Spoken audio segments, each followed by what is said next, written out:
My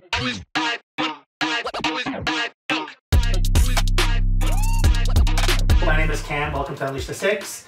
We have a great episode lined up today. We've got some new guests on board. Some couldn't make it, unfortunately.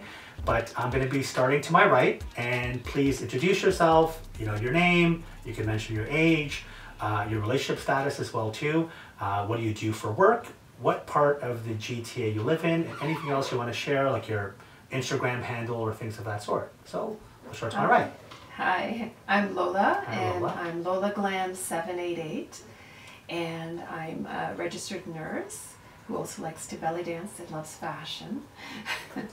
and I'm an older woman. I'm in my 50s. And which part of the city are you in? I'm actually near Burlington. Okay. And are you married, single? In a relationship. Okay. Wonderful. Great. And then moving on. Well, pleased to know. Good evening to everyone. My name is Poonam. Hi, Poonam. And again, I am 50 plus woman. Something that I take with very pride is that I just got crowned as Mrs. Canada Asia International. Well, congratulations. Thank Look at you. that. Amazing. That's great. So it is kind of different experience, but I really feel that I've done something out of my comfort zone. I'm an educator, and I live in Brampton. Okay. That's what I can say about me. Wonderful. Moving along. Hi, I'm Noor. Hi, Nora. I just graduated from architecture, so Okay. I'm an architecture to be. Well, congratulations. I'm a painter too. I love to paint, and I'm from Mississauga. Okay. I'm 23. Are you in a relationship or? It's complicated. Okay. We're going to get to that later. Okay. And moving along. All right, hi everyone. I'm the last one. I'm Carly. Hi, Carly. And what were we gonna talk about? What city you live in, how old you are, where you live, what do you do? Okay. I mention your social media handle. So, my work status is complicated. Okay. And I am in my mid to late 20s. Don't wanna, No problem. Yeah. I am engaged. Oh, great. Well, Yes. congrats. And I live downtown. Does he know your age? I'm sorry? Does he know your age? Oh, well, of course. Yeah. Yes. And where do you live? What city Downtown do Toronto. you live? Okay. Yes. Wonderful. Do any of you want to share your social media handles at all or no? Well, Or? I can share mine. Sure. So my Instagram handle is poonamguleria_official. I just want to add on to this. We also do real estate. So if anybody who is listening to us on air, you want to reach out to us. So this What type of real estate? well, it's residential, commercial. If you want to buy, sell, invest, lease, anything, you can reach out. And the number I can share with you is also in here. So it's 647-620-8951. So it is Team Galeria, me and my husband. Great. We rock. Okay, wonderful. So let's get things started. So first let's kind of just get into relationships a little bit. I know that you said it's kind of complicated for you. And I wanted to, just kind of ask you guys, what do you think is going on right now in the dating world? Where do you think things are at? Like when it comes to men approaching women, do you feel, obviously some of you are married or in relationships, but I'm sure you still talk to females that are single or you know people, right? Nieces, nephews, whatever. Where do you guys think the dating world's at right now? Do you think it's in a good place? Do you think it's in a healthy place? Anyone? Noor? Okay, so I don't think it's in a healthy place for sure. Okay. Because there's a lot of Just bring your mic in closer. Go ahead. A lot of aspects to consider. Okay. I'm originally from Egypt, so it's kind of complicated to take your own decision and getting into a relationship. So yeah, I feel like for me, it's hard for me to listen to what a man has to say. I know. That's a really big statement. It's hard for you to listen to what so any man, like your father. No, any man that I have to listen to. Other than that, I would be. I'm sorry. I need you to kind of when you say any man that you have to listen to. So So does that include, like your dad? Like if your dad was to tell you, you have to listen to him. I have to listen to him. I don't like him, but I have to. So do you, or you don't want to? I do. I try my best to. Okay. But I usually don't. So why is that? Why do you find it difficult to have to listen to someone? I like to take my own decisions. I don't like to feel like somebody has power over me. So I mean, so I think even that, if they are my parents, it's weird. I know, and I like. No, it's not weird. It's hard for me to like try and understand that this is out of fear or anything, but like I just have to like take my own decisions. Either you convince me, like I can't say yes to anything, and that's about it. Well, I think what you're talking about, though, you're talking about big decisions. We're not talking about small things like, come down for dinner. You're like, no, I'm not listening to you. Yeah. I'll come down when I want. You're talking about bigger decisions. Yeah, bigger decisions. Yeah. Yeah, but anything else is like. But how often do you unimportant. find? How often do you find that even happens in dating? Like when it comes to big decisions, I don't think it's something that really happens in the first couple of months of courting. Not the first couple of months, but definitely it's gonna happen when the parents are gonna like interfere.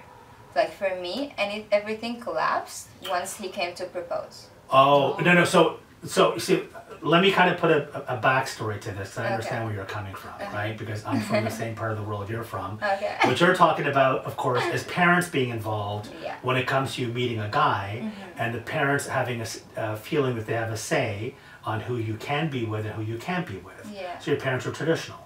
Yeah. They have old school values. Yeah. Okay. So, I mean, that's the family you come from.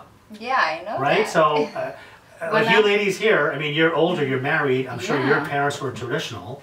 I came, I had to be sneaky with my father. Okay, So how I so? pretended I was listening. I hid my acceptance from U of T and told him McMaster accepted me and I had to come out here. And he didn't know that. And I was allowed to date. I was 18. I was not allowed to date. He was So he was very old-fashioned. Very old-fashioned. And what's the background? If you're Greek, but he So was they he do- was a little stricter than normal, I think. And I'm the oldest of 3 daughters. So I wanted to date. Are your family like Greek Orthodox? Yes. So they're yeah. they're religious. They were religious So, as okay. well.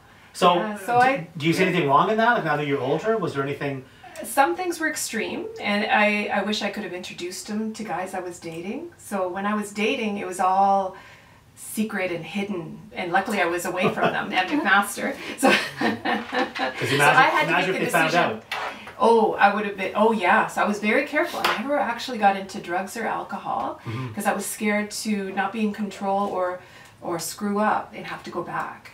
And it's also embarrassing for the parent, right? It is. Like Oh, if he would have you- been humiliated, my Yeah, father. in the community and yeah. family, right? Yeah, and he was the oldest of his 6 siblings, and I was supposed to be a doctor, a lawyer, and he wasn't happy that I became a nurse, but I loved nursing.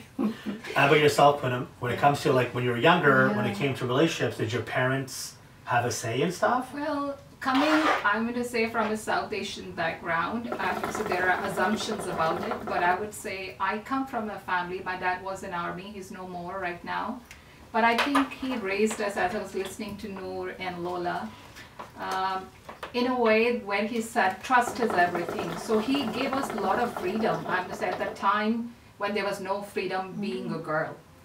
So, and he pushed us to be ourselves, and my mom too. Though my mom, I'm going to say, she's a homemaker.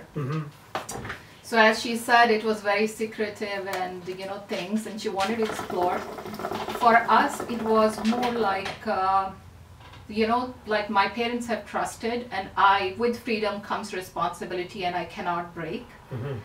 The relationship was, as far as dating was concerned, it was already the way the parenting is done was sure that we're going to have arranged, but it is not like, something they will just like bring in a boy and say, oh, you get married. They'll like show you a picture and say, this is your future husband. So we had like kind of like all things, but it was very open, like, they would, like let us meet, speak, choose. So it is a different set, I would say, a mix.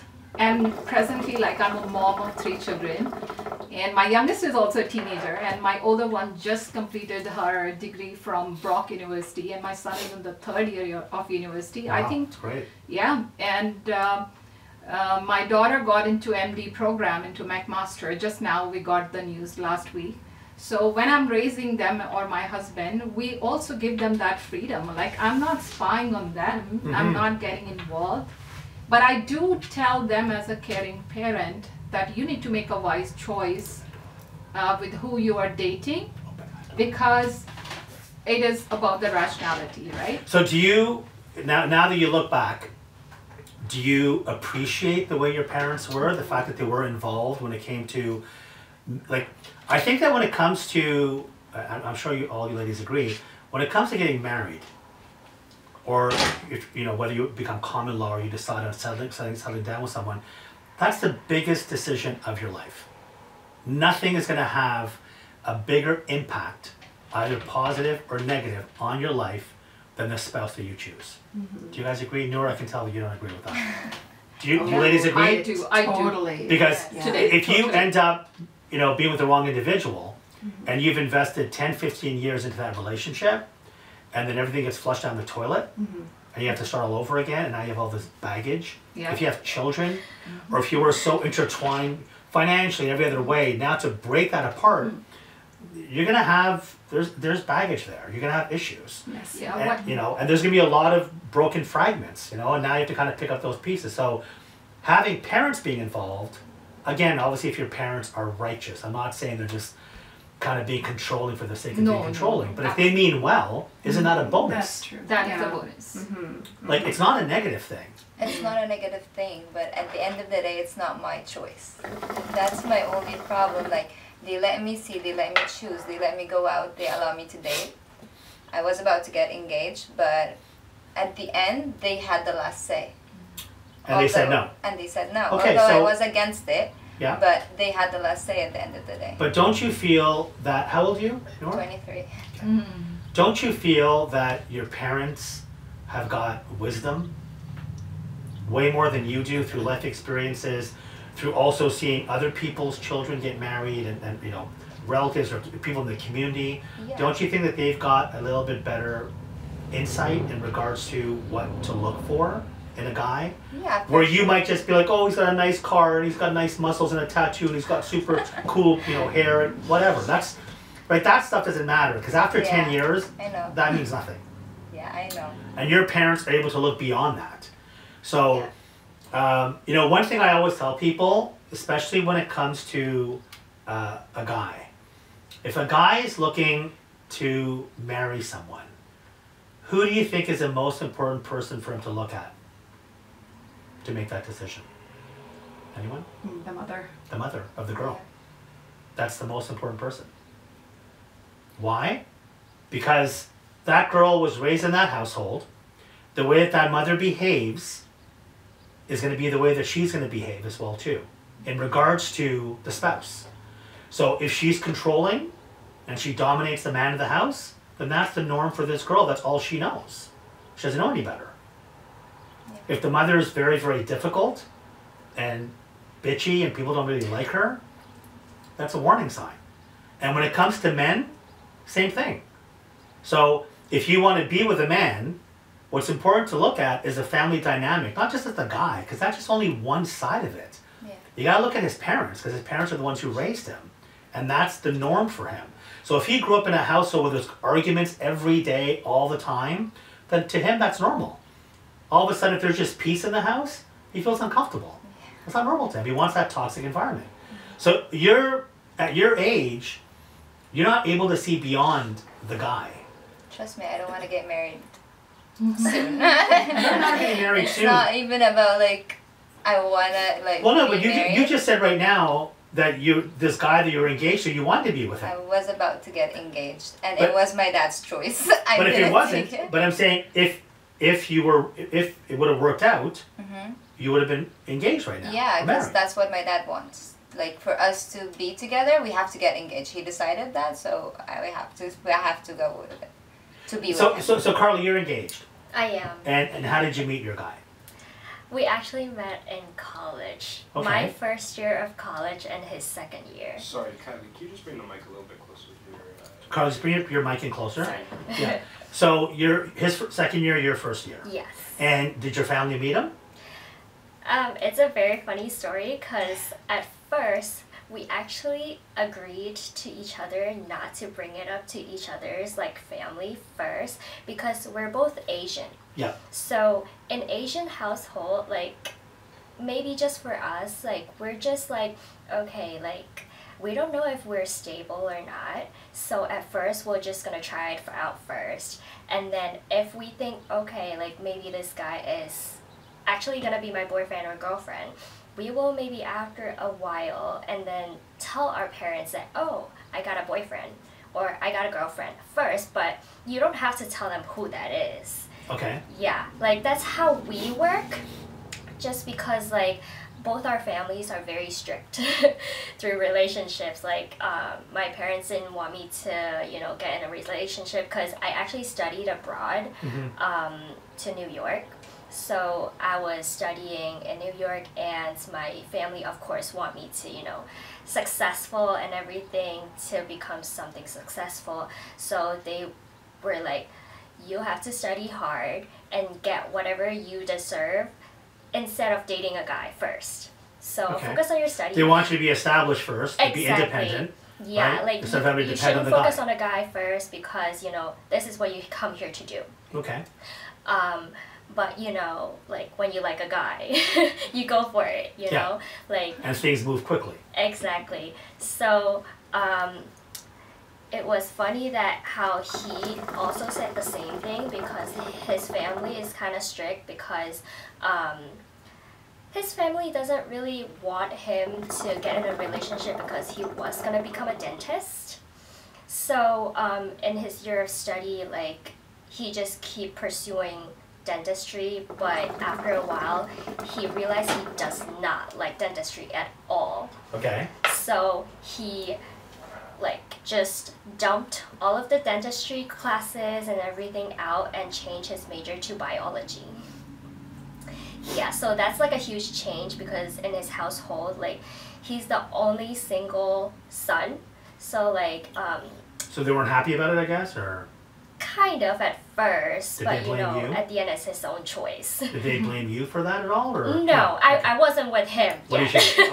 Okay. So that was a good part because this is his first step of, you know, getting out of his comfort zone and getting out of his family's comfort His zone. independence, basically. Exactly. And he's trying to run away also because under the strict parenting, like it's just there's so many things happening in his household. It's just he doesn't really like when he was in college.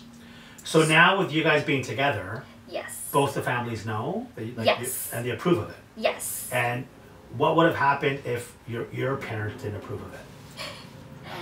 That's also a very funny story because when my parents first saw my boyfriend, they didn't like him. Okay.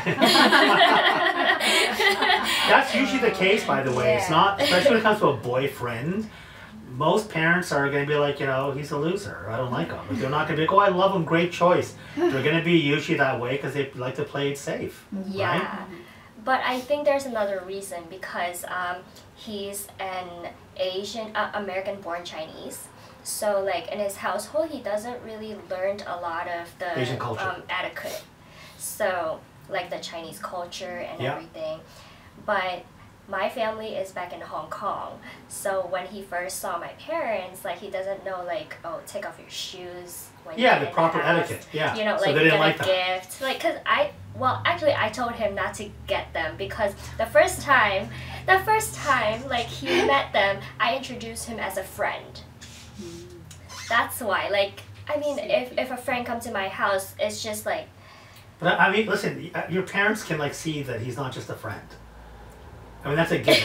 But they might ignore, like, unless my daughters say it's okay.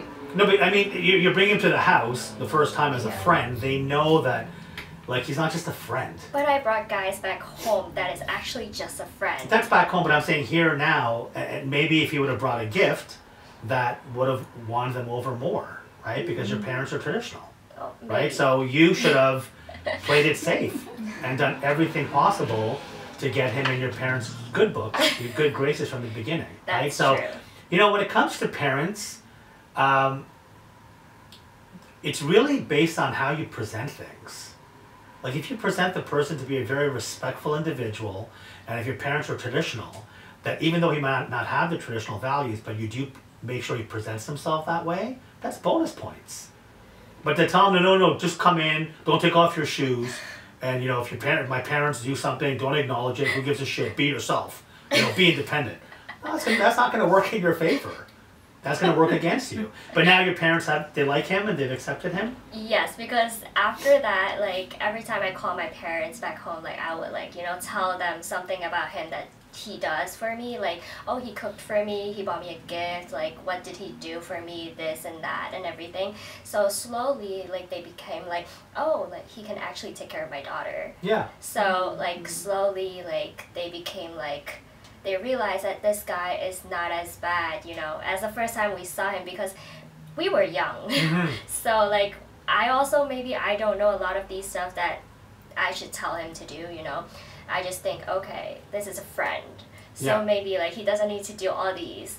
But I guess you're right, you know. Yeah, like, traditional stuff matters to because it your doesn't parents. matter who that is. Yeah. I should just show his best part first. 100%. And at the same time as well, too, if you're engaged to this guy, if you get married with this individual, as you progress in your relationship, you should not only just to please your parents, but for your own self, keep some of your traditional values and pass them down to your children. So it's going to please your parents, but now, you know, it's what makes you who you are. To kind of give up on that and just become like completely whitewashed and just Western and like, I'm not going to follow any more of my traditions, then what kind of sets you apart, right? Some of that stuff is beautiful to have, right? Yeah. So are you happy that you got your parents' blessings with this guy? Yes, definitely. Like, So that meant a lot to you? yeah, because my parents actually, like, every time, like, they would ask about him now. Like, they're like, oh, how is he doing? Like, what are your plans and everything? Like, so they're concerned and they care. Yeah, so it's very nice hearing that, because before, like, they weren't really, like, you know, they don't really care about it a lot. Yeah. Because maybe they think, like, it's not stable, like, not they're serious. gonna break up soon. Yeah. But now that you are serious with them, so it's a happy relationship. So Noor, back to you.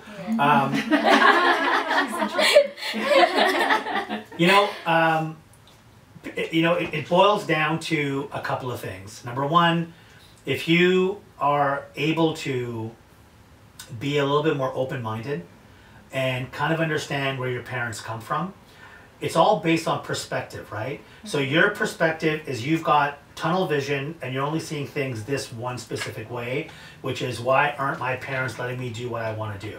My life, my choice, blah, blah. Your parents also have their own perspective, right? Because they grew up probably in Egypt, and they got married there. They came here to offer you a better life, right? But they still do feel that their perspective is the right way of looking at things. So they want to kind of prevent you from, you know, hitting certain pitfalls in your life. Yeah, I get that. Right? I get that, but like, there is no way they're gonna make me avoid doing these mistakes. I can listen, I can keep them in mind, but avoid what? But some of the bigger ones they can. Like, I mean, for example, if you like a guy, and both your parents don't like him. Okay. Like, usually I find the moms are a little bit more easier going when it comes to the daughter liking a guy. The father's a little bit tougher on it. And vice versa. If it's a boy, oh my God, you said you have a son, right? Oh, he's like, you know, whatever. He's a mama's boy. The mom is going to be, any girl that's going to come in and be his wife, you're going to be a lot more selective and be a little, because you're a woman. So you can spot certain things on how well would this woman take care of my son. But that's what I said before, like the way I was raised by my parents, I would say, if I really connected that, because I'm very strong with identity. I feel proud of how I was raised, who I am. And I think as a mom, I have passed on that to my children as well. So I would never want to be very selective about the girl who comes into his life. I want him to make that choice.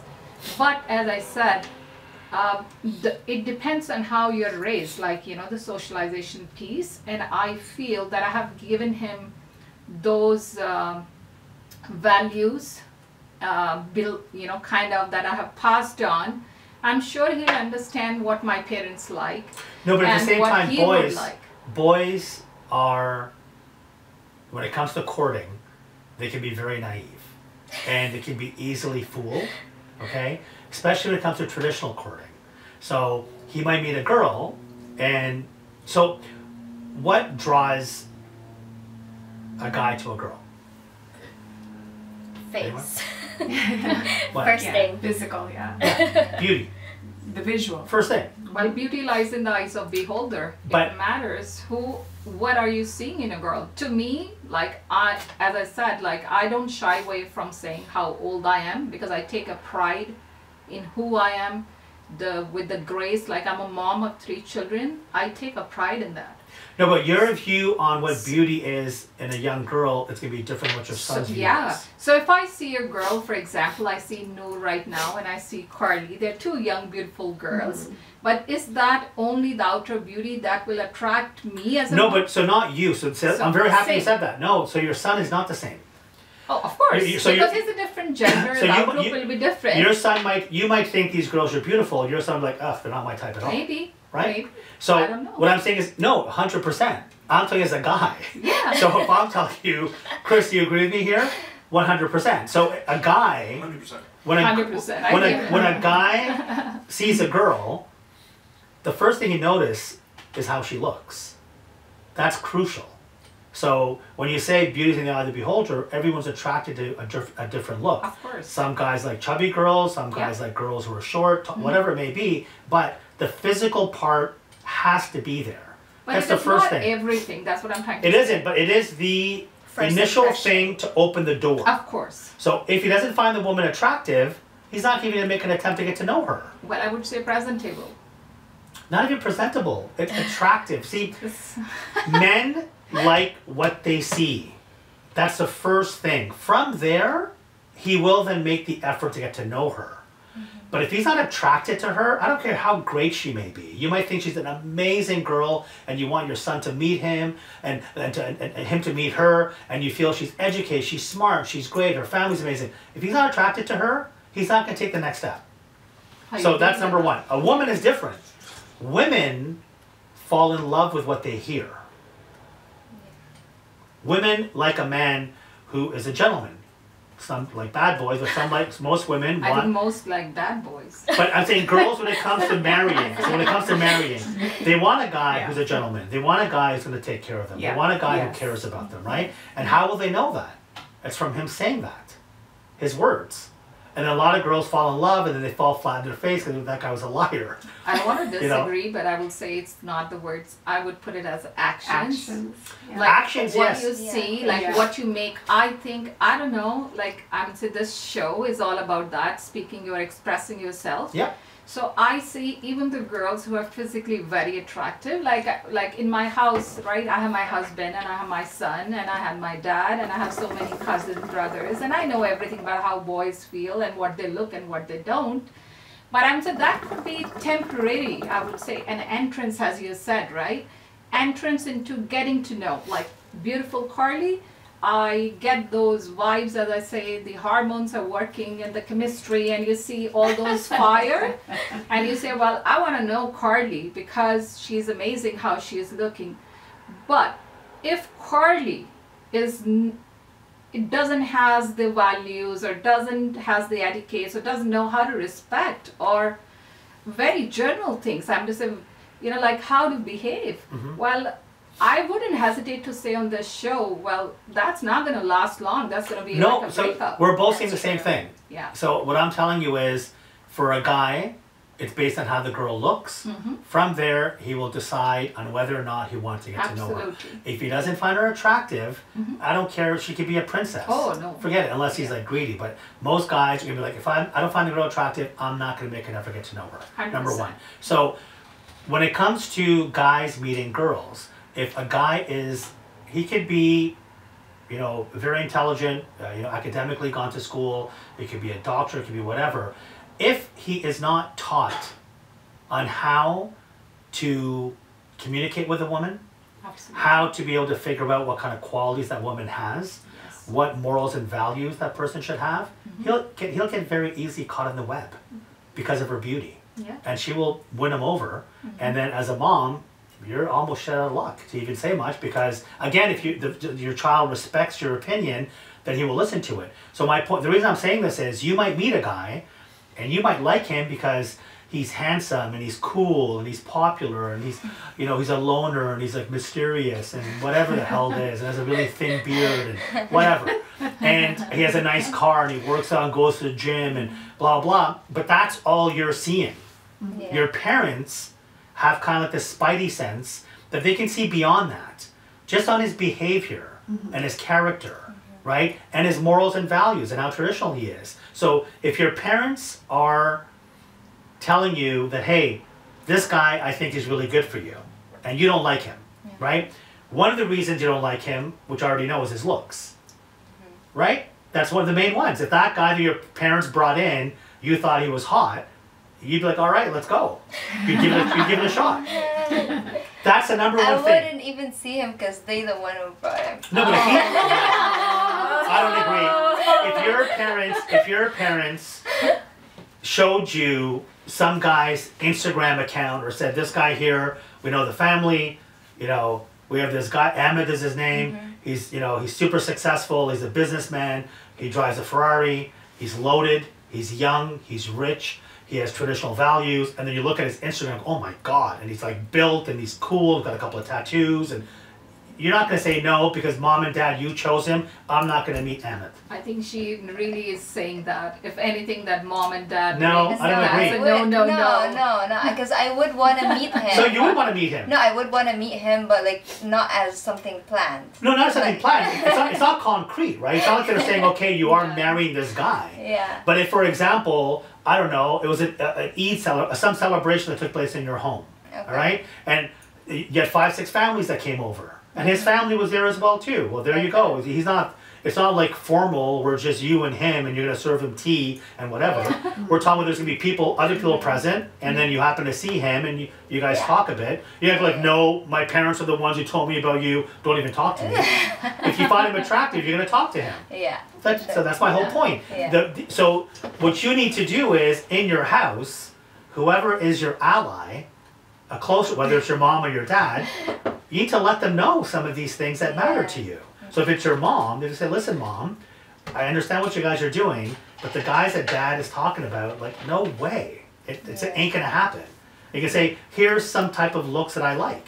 Yeah, I really like what you said just now, because like how you're saying, so if Noor having an open communication with the parent and telling your likes and dislikes, well, but it also depends on the parent. Oh. It has to be the parent that you can actually discuss this with. Yeah. Right? Because maybe her dad, like, don't even talk to me about this, I don't, right? It So depends on the other parents. So make sure the one that you have a closer relationship with, that you can actually express yourself without fear of upsetting them. Yeah. Maybe it's an older cousin, maybe it's an aunt, someone you can say, you know what? My parents have been trying to get me hooked up with these guys. Look at what these guys look like. Like, no way. Okay? This is the type of guys that I prefer. Yeah. Can you please tell my mom, relate to her somehow. Don't say it's from me. Just say, hey, I think Noor likes these type of guys. And at least that way, they get to see your perspective, right? Yeah. So now you're at least communicating with them and saying, you know what? This is my perspective. This is yours. Can we meet in the middle? Yeah. And if you respect mine, then I will respect yours. I understand you want traditional values. I know you want a guy who has certain morals and qualities. But this is a deal breaker for me. If he's short and fat, or if he's whatever, ain't gonna happen, right? This is the minimum height I want him to be with, the minimum age. I want him to have this certain kind of look or body type. Now, at least if your mom is aware of this, she will have her own way of communicating with your dad. Yeah. You don't have that. 100%, yeah. Right? Because there's a wall there when it comes to child talking to your father. You can't, certain things you cannot communicate, but your mom you can probably. Yeah. And now your mom, in her own way, at night when they're in the bedroom lying down, she'll know the right time to bring it up to your father. Yeah. And guess what? Your father's going to agree. Yeah, because she's the one who told him. Yes. He knows. And because he knows if the wife says it, does he want peace in the house? Yeah, exactly. So, I brought this up before, and both you are in a relationship, and you're engaged, and you'll get in a relationship soon, hopefully so will you. The dynamics at home, a successful home, unfortunately today, it doesn't exist as much as it did before. most of the homes today, first of all, a lot of them are fatherless, so they're broken homes. So they're single moms, a lot of them, they're raising the kids, so the children don't really have a proper role model as a father. Secondly, in a lot of the homes, and this is my opinion, and I've read about this, and I'd love for you ladies to chime in, the dynamics have changed. Whereas there's no longer really, and not all homes, but a lot, there's no longer really a man of the house. That title's kind of gone. It's toxic. A man is being the leader of the home, okay? And I'll give you an example. So when I grew up in my home, let's say if my dad decided that this is a room that we're going to be painting, and we're all sitting down, and my mom's present, he goes, we're going to paint this room purple. And my mom might be thinking in her head, is he like crazy? Purple? What the hell's he talking about? Purple. And she'll just stay quiet, okay. And the kids are like, purple? Yeah, dad said so. Okay, it's going to be purple.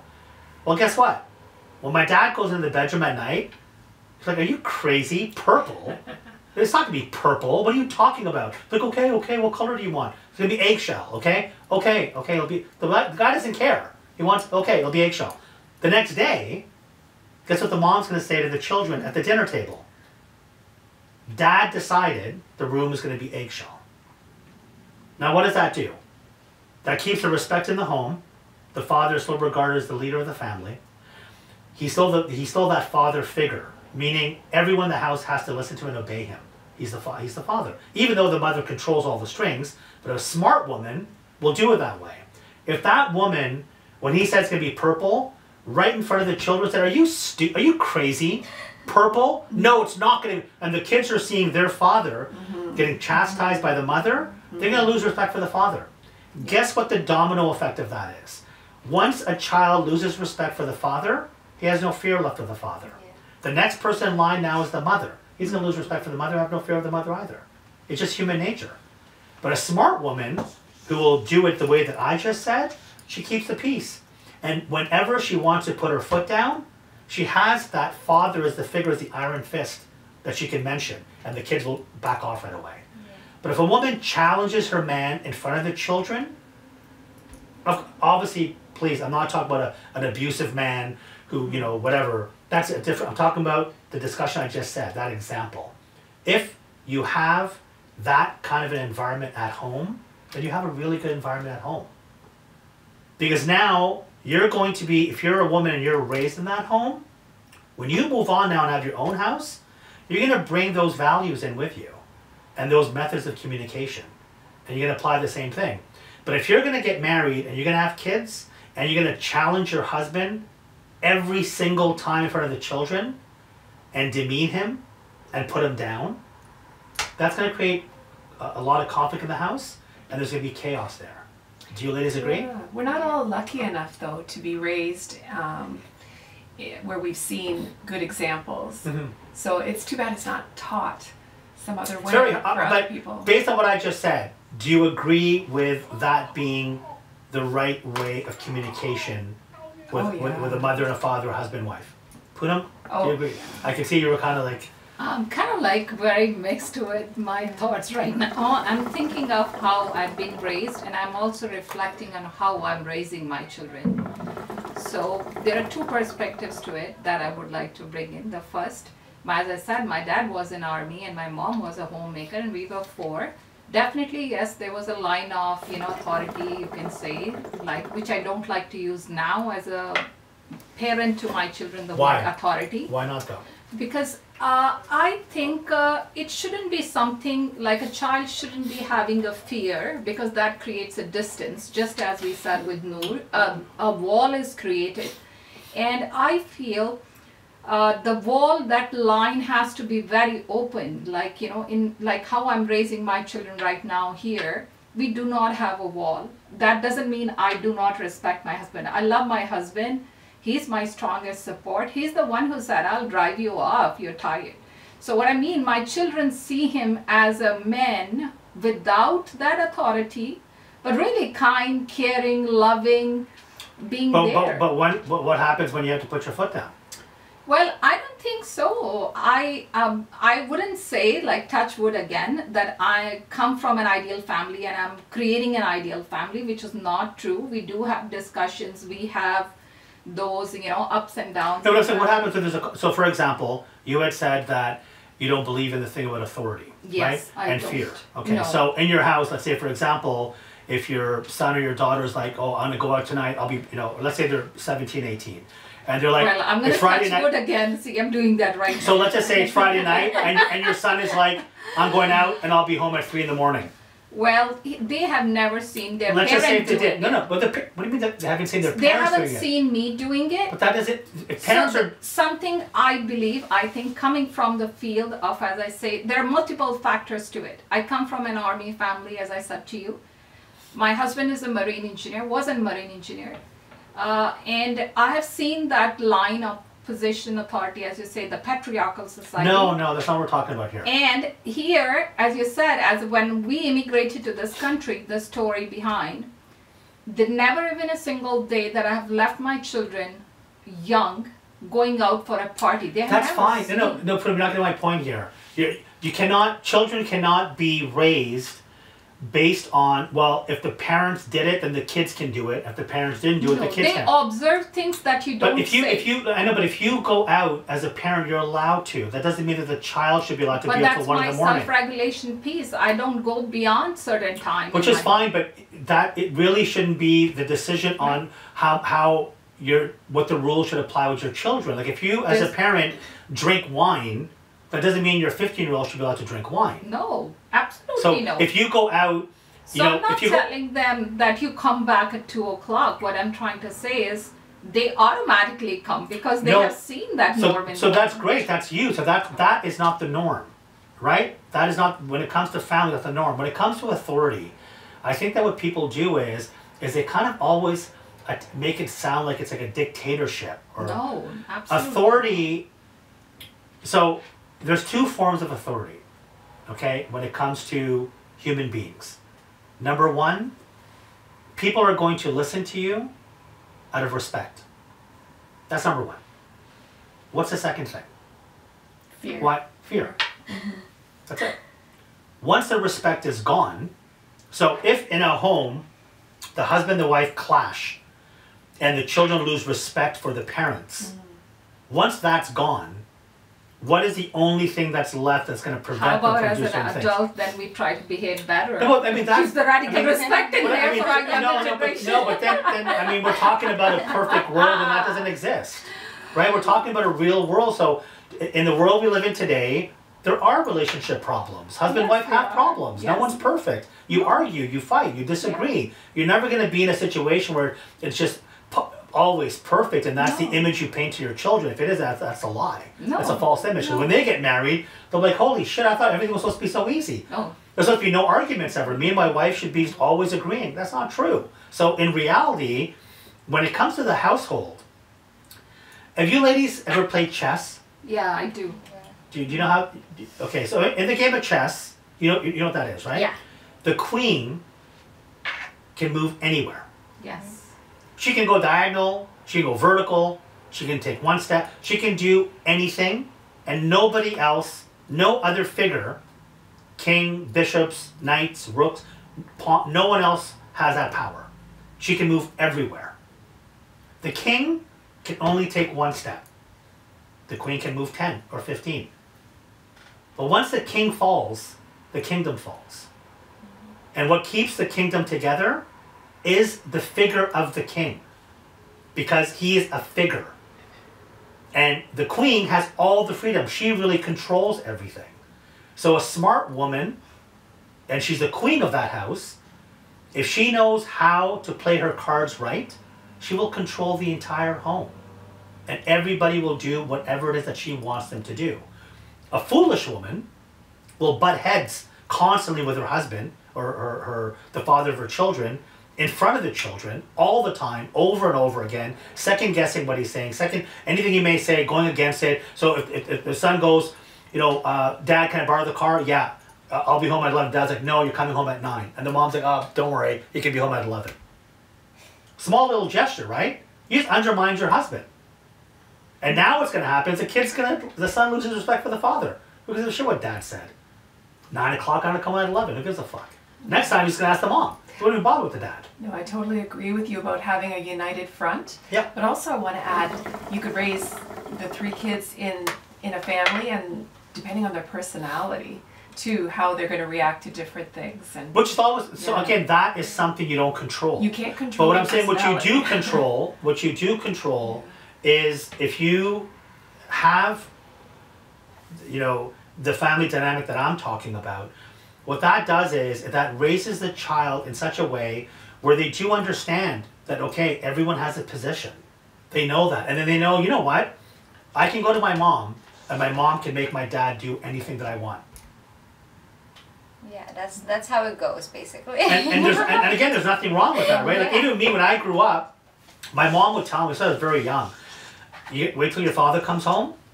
You're like, I'm going to tell him. And the entire day, I'd be terrified, like scared to death. When he comes home, I'm done. And then my mom wouldn't tell him. And then my mom became my savior. Because she'd tell me, see, but next time. And then I realized that my mom is the one who has all the power. She does. But she does in a way where, I realized only in the later years, she did in a way where it didn't compromise the role of my father or the respect that he was entitled to have. The minute you compromise that, the whole family's fucked. The whole dynamic has gone down the drain. Now that child, when they start a family, let's say if it's a girl, she's like, oh, I'm going to undermine my husband all the time. My mom did it. And if it's a guy, you're like, oh, well, I shouldn't really speak my mind because if I say certain things, it's toxic and I'm not going to really put my foot down. So authority has to be there. It's the way that you look at the word authority. Authority is not a bad thing. No, not at all. Authority creates order. The opposite of order is chaos. Your father, you said, had an army background. Yeah. He grew up with authority and order, and they had to conform to a certain way.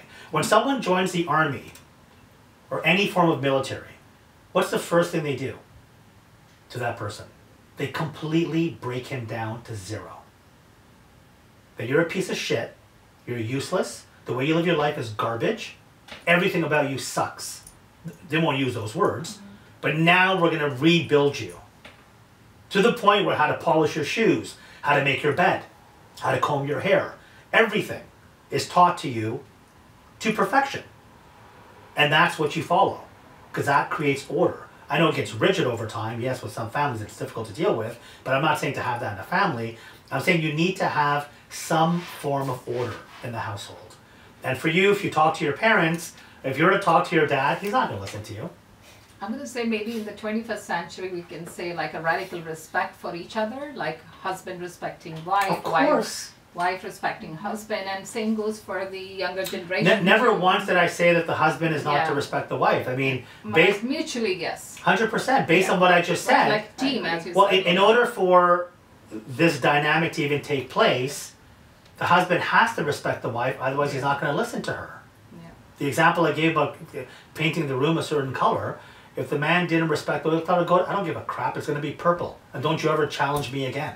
Mm-hmm. No, we're talking about the wife going back to the family and saying it's going to be, so of course he listens to the woman. Mm-hmm. But it's based on how the communication takes place. Nowadays I find a lot, and I'm not saying the people here are like this in this podcast currently, but a lot of homes with a lot of marriages, the women challenge the man right away. So if he says something, it's like, no, the kids aren't going to do that. No, go do what you want. Don't listen to him. And it's like, okay, well, you're confusing the child now. Like in your home, does your father have the final say? Yeah, always basically. Yeah, but that's what you see. Behind closed doors, it's your mom who has the final say. I knew that when I grew up. Yes. Like when we were kids, my mom always hid like every single discussion they had. And she comes out like, your dad said this, your dad said that. And now I know that sometimes she changes his mind. Yeah, I agree with. And sometimes she might even say, Dad said this, but it's really her. But it's really her. It's really her. Yeah. So you get it, right? And it goes the other way around. If he wants us to do something, but he doesn't want to be like the bad guy. He tells your mom. He's like, your mom said to do that. There you go. Okay. And that's smart. There's nothing wrong with that family dynamic, right? Yeah, and the great thing is that you still respect it. Yeah. Even though you might be having a difficult time because of when it comes to meeting the right guy, but you still respect your parents and the role that they play. Yeah. How about your home? Or the same thing? Is it no? It's totally different. So I understand everything that you were saying, but I want to add to that is like, okay, authority, I agreed. Yeah. But it doesn't have to be the men. Like, I understand, like, you know, each household has to have authority. Yeah. I agreed. But why can't the woman be the authority? In what way? So you know how, like, okay, like the dad said that, like if the dad said this, I have to go do it. Why not the mom said that, then you have to go do it. No, that's the same thing. You're not getting my point. I think you only listened to part of what I was saying. When it comes to decision making, if your father told you that you cannot do something, is your mother going to come and tell you yes you can? It's always the mother. It is the mother. That's fine. But either way, your mother has communicated with your father. Nope. Or he does agree to what she's saying. Like, you're not, if you're telling me in your home, if your mother comes to you and tells you, go and your mother says it's okay for you to do this, is your father going to come and tell you no, you cannot do it? No, but that's my whole point. So they do come to an agreement, even though it might be your mother who's the one who's saying it. Have you been in a situation where, let's say you asked your mom something, your mom said yes, it's okay if you do this, but then you asked your dad said no, you're not doing it? My dad always listened to the mother. That's great. That's wonderful. She's saying the same thing. All at the end of the day. No, I understand what you're saying. They're both on the same team. Yes, but I think maybe it's a cultural difference thing in Asian, like my country. Maybe not all Asian country. Like usually the authority person in the household is the mother. That's cool. Yeah. Once again, even with us, for example, when it came to all of the daily stuff that took place, it's all my mother. My father, don't even know if he was even involved. No, but the thing is, the difference is the father usually like just, you know, keep his eyes closed. Like he won't say anything. The mother makes the decision, and the dad, like the mother doesn't have to even discuss with the dad. Like the dad would just agree to anything she says. I don't agree with you. I don't agree with you. So she will just, you know, tell you might want to talk to your mom again about that, because oh no, the fear in our Asian child is towards the mother. Always the mother. But what you're basically saying then in your home is that your father has no say. Yes. So even if he was to say something, you guys no say. No, so I mean, people won't listen to him. The father only, like, what he does is like he will, you know, comfort you. Like he will tell you like, oh, why your mother choose to do that. I get what you're saying. Maybe I'm not asking the question correctly.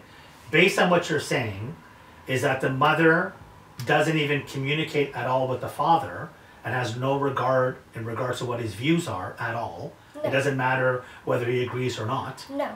That can be a possibility. I would because agree you know with why? Cardi, because all families are different and yeah. how they are run and structured are different. Because yeah. in Asian country, like the guys always respect the woman, and as in respect, like they respect women a lot, like a lot more than, you know, like Canada or US or everywhere else. Like in Asian country, like the men would like always listen to what the woman want to say and what they want to do. So whatever she said, they will say yes. But that also creates the environment that she doesn't need to discuss anything to him anymore, and whatever she says, it goes. But at the same time, though, in a lot of the Asian cultures, a man can do whatever he wants, and he does. Like, for example, outside of the house. But I think it's more case to case, so we cannot generalize and say for one, like I'm saying, because each family is different. No, she's saying all Asian families are that way. She's saying majority of the Asian families, the woman decides. Like as in my country. Yeah, so she's saying, what I'm trying to tell you is at the same time, the men as well too, in that culture, do what they want. For example, like what kind of stuff? Anything. They also do what they want. The men are not being told what they can or cannot do by the woman. The men have their own independence. They cannot, but there's one thing, they're scared of women. They're scared. Like they're Which is fearsome great. of authority. Which is all great, but at the same time though, they also do what they want. Like when it comes to Asian businessmen, and I've worked with them before, they do whatever the hell they want outside of the house. Outside and of the woman, house. the woman has an idea as well too of what's going on. She's okay with it, as long as she doesn't hear about it. Yeah, but you're saying inside the house. No, so outside. So this is a different dynamic that we're talking about, right? The Asian men that I know, businessmen that I work with, they party outside the house with other women, and a lot of them do, and it's not frowned upon. You can't. That's not frowned upon in the Asian culture. Yeah, but so I mean, the that, wife won't know. But I think that no, the can wife be won't know, but the men. Exactly. No, but Party can be with all cultures. no, but the wives know. They have an idea. They have an idea, Of course, but but they they- won't say anything they won't because say they they're- always so- go home. So the men do what they want to do, and the men they do go out, they drink and they party with other women. It's a part of the culture. I've seen it, and the woman doesn't control that part of the man. The man can do that, and that's known. Yes. He won't discuss it with the woman, but she knows what's going on. She has an idea, but he's not going to come and give her details Oh, of they it. all have an idea what men are capable of. And also what they do. Yes, but they won't bring it up because Okay. So that's a in their different head, dynamic, right? It's as long as you go home to me. So that's a very different dynamic, right? So that's the part we also have to mention. It's not just the part that the woman controls everything, the man just sits there. No, the man also has his own life. But I would say in this generation, women don't do that anymore. Maybe also the men don't do that anymore also. Oh, No, the part I about see partying. a lot of men go partying, Okay, you so- know, so- behind their wives. So or- I mean, once again, would you want to be a part of that? Would you want that to take place in your family, where your husband is out partying with other women? No, No, but no. no. Well, that's what I said before. Like, it depends, to me, how I see this discussion unfolding is that it depends from family to family. No, this is culture. This is not just family. She's talking and saying that the women in her country wear the pants in the house. But she can't be the representation of million women. No, but she's saying majority of them are like that, and I Okay. agree with that. She's right about that. In the Asian culture, the women control stuff, and the women have the final say in stuff, and I totally agree with that. But the men also have a separate life, most of those men. They do. There you go. So, would you want that family dynamic in your house? I wouldn't. But not most of them. Well, Like- my man doesn't has. I know where my man There you goes go. at least. Okay. So I'm like kind of like he goes along with me, and you know we party together. wherever No, but we so are. that's the when you brought that in, that's a different dynamic. I would say like there are like, you know, men, as you said, go party all night with other Not women. all, not all the time. Not all the time. and business, not they all definitely- the women. I mean, not all the men. Lots of them. Yes, Yeah. but I do know a lot of men. They are very, very good to their wife that don't do that. I Yes. agree. I'm not saying, So but it's only like, you know, specific. it's not a small percentage. You know. It's a huge percentage, but they treat their women very well, and they take care of them. And they all broken up. I don't know if they're all broken up. But I if mean, they're married, I can't say anything about that. I'm because they're I'm talking about couples who are married, men who are very successful in the Asian culture. A lot of them. Okay, successful men is a different story. Well, how can you say that? That changes the whole dynamic again. That's my whole point to you. I'm just talking about just a regular household. When you bring in these other things and saying, yeah, the woman in the Asian culture says it controls everything. Yeah, she does do that. But then the men as well, because the woman is taken care of, right? The man is successful. He covers everything. He looks after everything for her. The house, the bills, all of it. She's looked after. But that man also has his own life. He's successful. He does his own shit with his buddies. They go out and they drink and they have party girls and they do that. And the women know that. But they don't want to hear about it. They're okay with it. Don't success is very relative. Not all success is related to party and drinks. No, I'm saying these men who are a lot of the men who are successful in business, that's what they do. It's because they have status and that's a part of the society. culture. It's a part of the way that they communicate and do business. Well, yeah, that's Like if you go to one Hong part. Kong and you go to these places, they have a million of these bars that these businessmen Because go to. drinking is, you know, social life. And there's girls business there that are talks. paid to, and there's girls there that are paid to be there. I don't know that. There are girls there that are paid to be there to party with these men and sit with them and pour them drinks and flirt with them and whatever. that's the way they do business. It's a part. Look it up. It's everywhere. That's how it is. It's an Maybe accepted back to norm. my household. Maybe not your household, but it is there. So the point I was just trying to make is that when it comes to the homes, and I'm not saying that you guys are like this. I'm saying there are a lot of homes where you have this situation where the man and the woman are constantly butting heads about hierarchy and who has the final say and who has this. And it's just like, play your cards right, and both parties can be happy. Why? There are certain things that men are meant to do that women are not meant to do. I agree. I know Poonam doesn't agree with that. Yeah, like Well, what? I don't agree with many things, but I just don't want to say all the things. No. I mean, there I'm are just saying, like yeah. you think that women are meant to clean out sewers and work in oil rigs. Well, with jobs, I don't see. I think it is not gender based. It depends on your home situation and family situation. Whoever needs to be done. I don't Doesn't know. matter In if my it's a home, male or a in female. my home, I take out the garbage. And in my home, if there's a flat tire, I deal with it. In my home, if something's But broken, I've I seen fix women it. doing it. I have But my majority, friends who do that. but majority, it's men who do it. It's not women. But And it's okay. There's nothing wrong with a man taking out the garbage. He wants to take it out. There shouldn't be no, I can take it out. No, it's okay. You don't need to. The man's going to do it. It shouldn't be that, oh no, women can do it too. That's not the argument here. The point is that there's certain things that men will do. Men will do the dirtier stuff than women will. There's more bricklayers that are men than there are women for a reason. And even though it pays very well, there's more garbage men that are men than women. Way more. When's the last time you saw a woman picking up your garbage on your street with a garbage truck? You can say that for nursing, or you can say that for educator. You can see more females. There you out go. there. So that's my whole point. There's certain things that men are better at, and there's certain things women are. Yeah. It doesn't demean either one. But that doesn't mean some people can do certain things and some cannot. So once again, did I say that? No. I said that men are better at it. Yeah. So if a man, for example, we mentioned this before, and you girls can chime in. If you are living with your fiance, your future husband, you are living with your husband, you have your significant other, let's say you're living with somebody, and it's 3 o'clock in the morning, and you hear a glass break downstairs, and you hear footsteps downstairs and voices. Are you gonna go down? Is your husband gonna say, hey, 50-50, equality? You go, I'm just gonna stand here and hide in the closet. Please, Poonam, what's gonna happen there? Are you gonna go down? Well, I'm not here holding a flag of gender. No, would you want your man to be the one to step up? Yeah, no, it is like I would say I can come along with you. I'm that. Yeah, we let's like together. go together. Who? I'm sorry. You agree with me, Yeah. girls? Can we do that? Really? So you're gonna tell your man, let's work together and go down? Let's go together.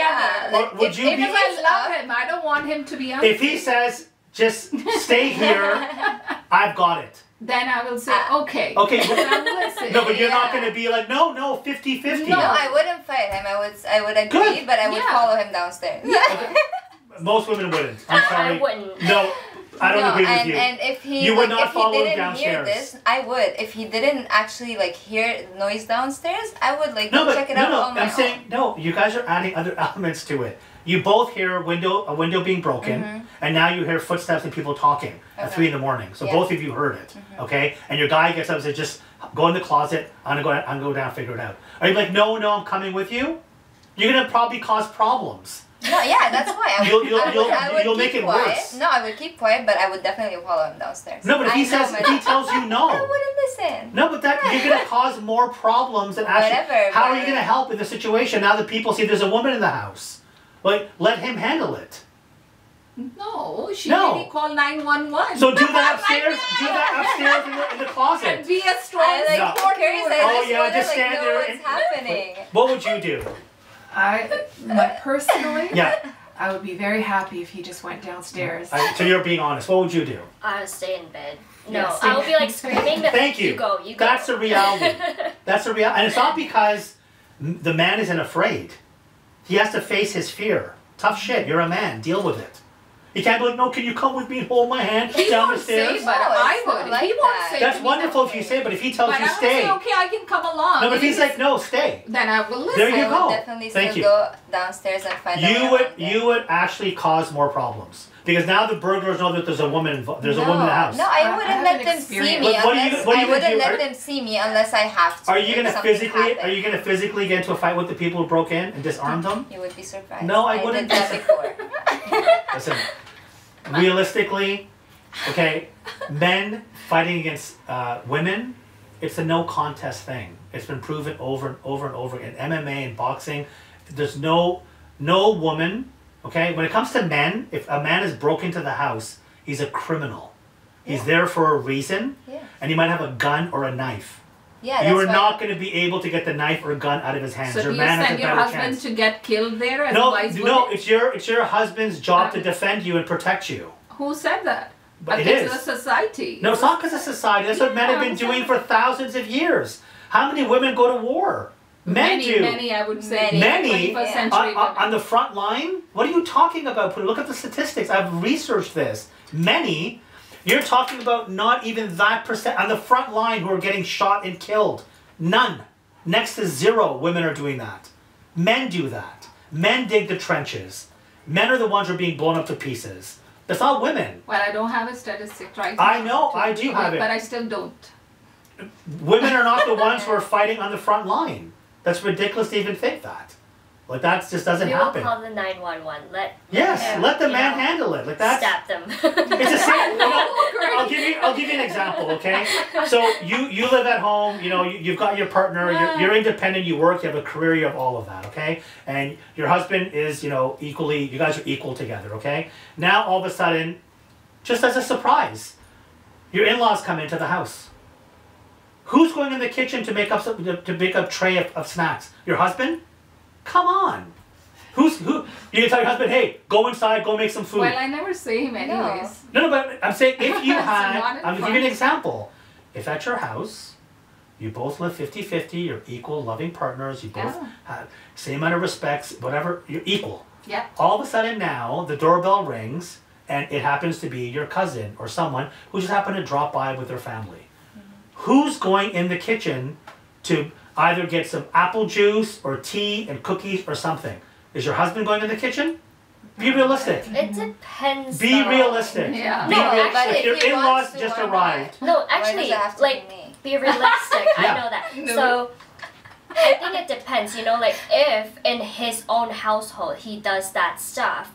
No, I'm talking. Then This is he your does. house. This is your house. No, okay, it's my you're house. with your husband. But it's you have, my in-law. If you have guests over, please tell me it's your I husband know, who does it. I know. No, please say it's your husband. No. Tell me it's your husband. No, it's Thank not. But here is the thing. I will see. You're gonna say it's idealistic, but let me tell you, in my home, my husband comes along. Do you need help? And I don't That's say wonderful. no. I Listen, say in yeah. my home, I do the dishes. I Yeah. mop. I So he sweep. says. I cook. So it's I not do. like I I gotta change the cook. bed sheets. Yeah. I do all of it. Yeah. But if a guest is coming over, I get up first, My- but then he comes to check on Yes. me if you need help. There you and I go. would say yeah. Yeah. And then I would say, okay, can you hold this? there, And he'll So go. perfect. And then- Thank you. I agree with that. Yeah. I do that too. Yeah. So she'd be like, go downstairs in the cellar. Yeah. Go grab Yeah. Perrier. Yes. Go get the. I would and go I'll, get- and I'll quickly get it while she's doing whatever. Yes. She'll go get some cups. See? Go get a tablecloth. I agree. But you will be the one who's Yeah, I directing will it. take the initiative. Thank I will you. just get up and go. But then does on that the side, it's a team. does that make me a male chauvinistic to think that you have to do that as a woman? No. Because that is your strength.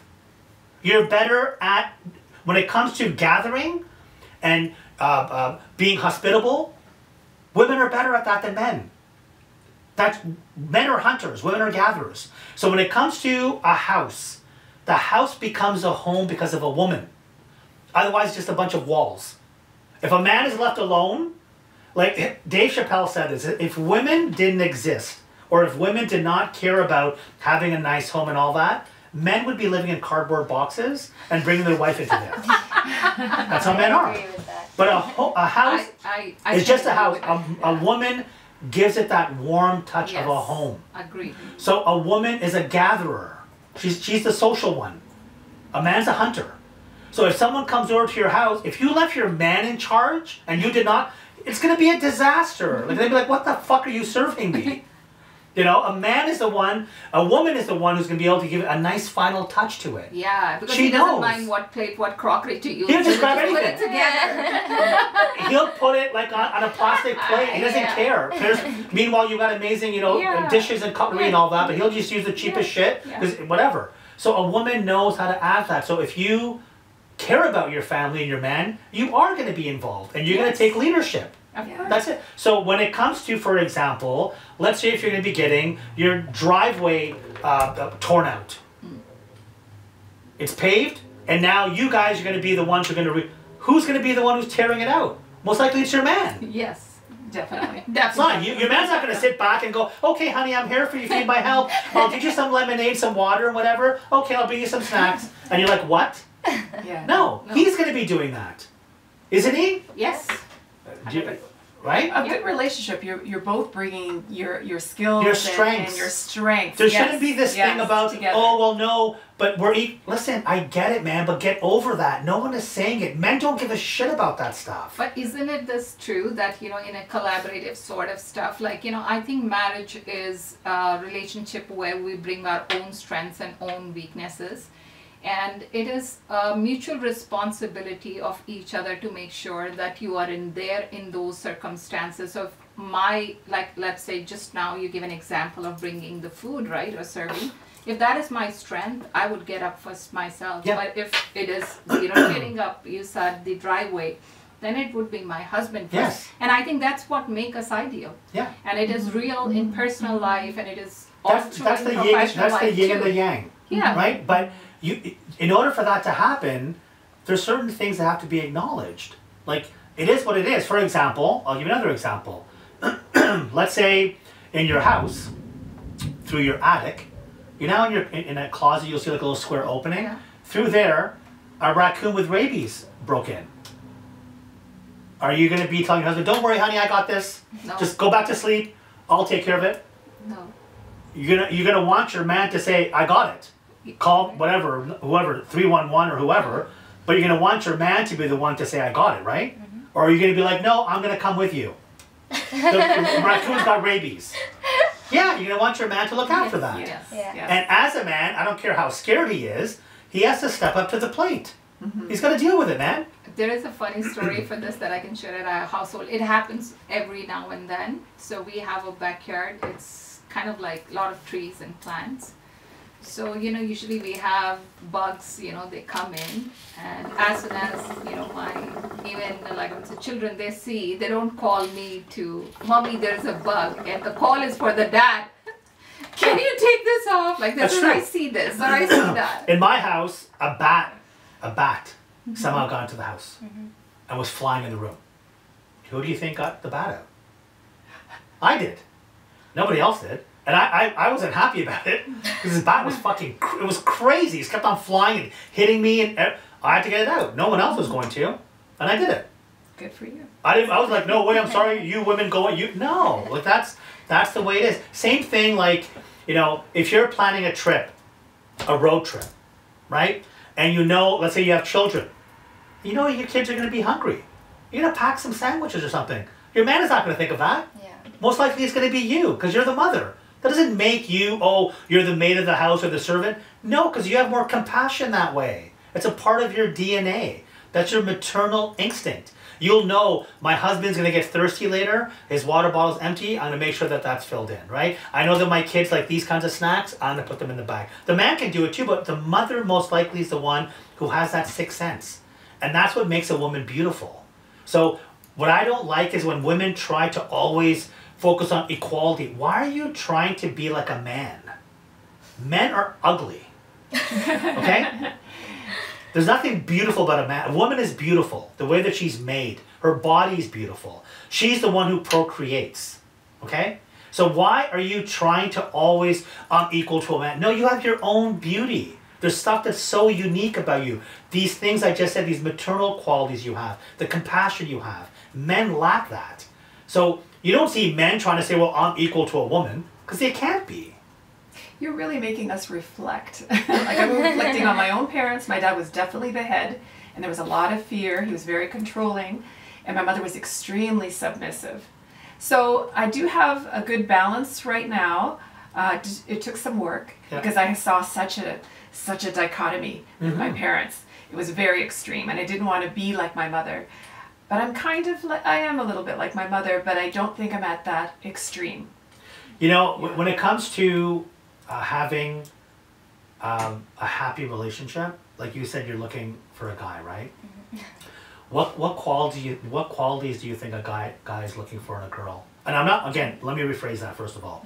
Let's talk about a successful man, okay? So I'm not talking about some guy who works part-time at Tim Hortons and lives in his parents' basement. That guy's still struggling, he's not on his feet yet.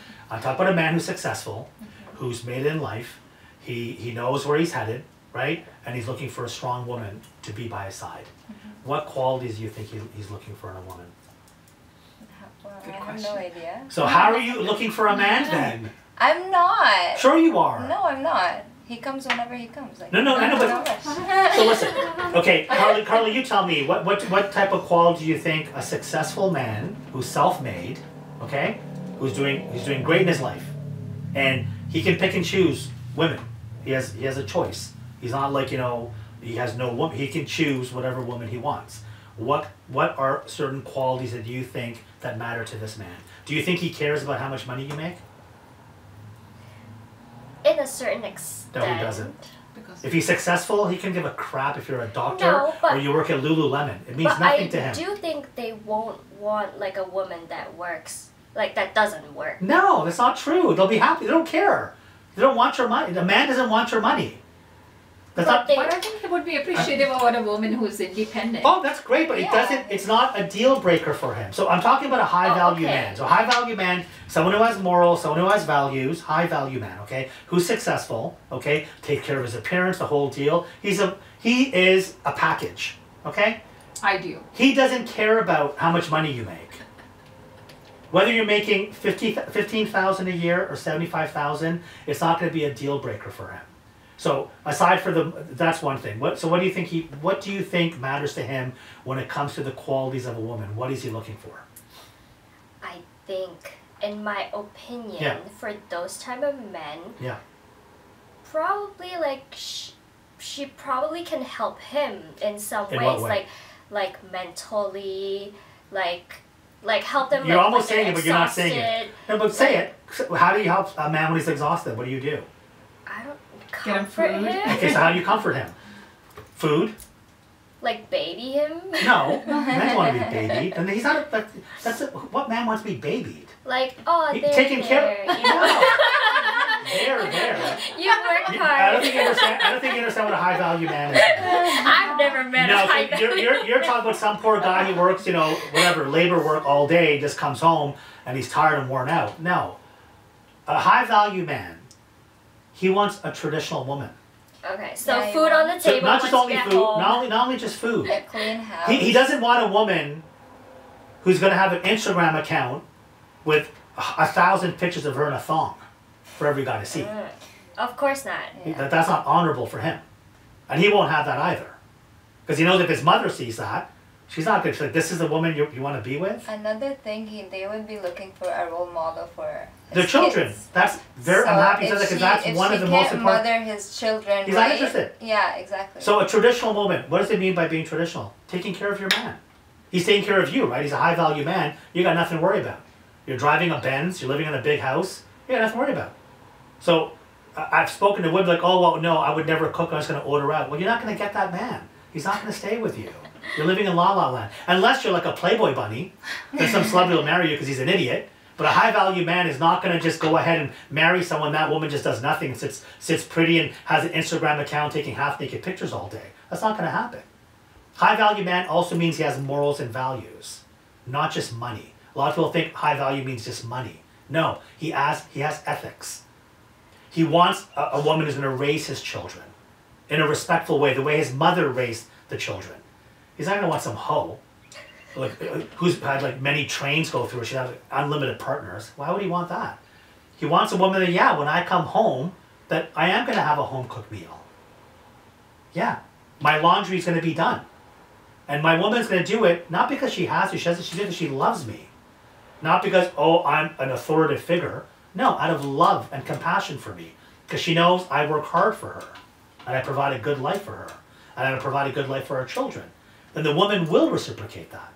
But if you think that you're going to land a successful man who has values and morals, and you don't have to have any traditional values, then you're in la la land. That's just not going to happen.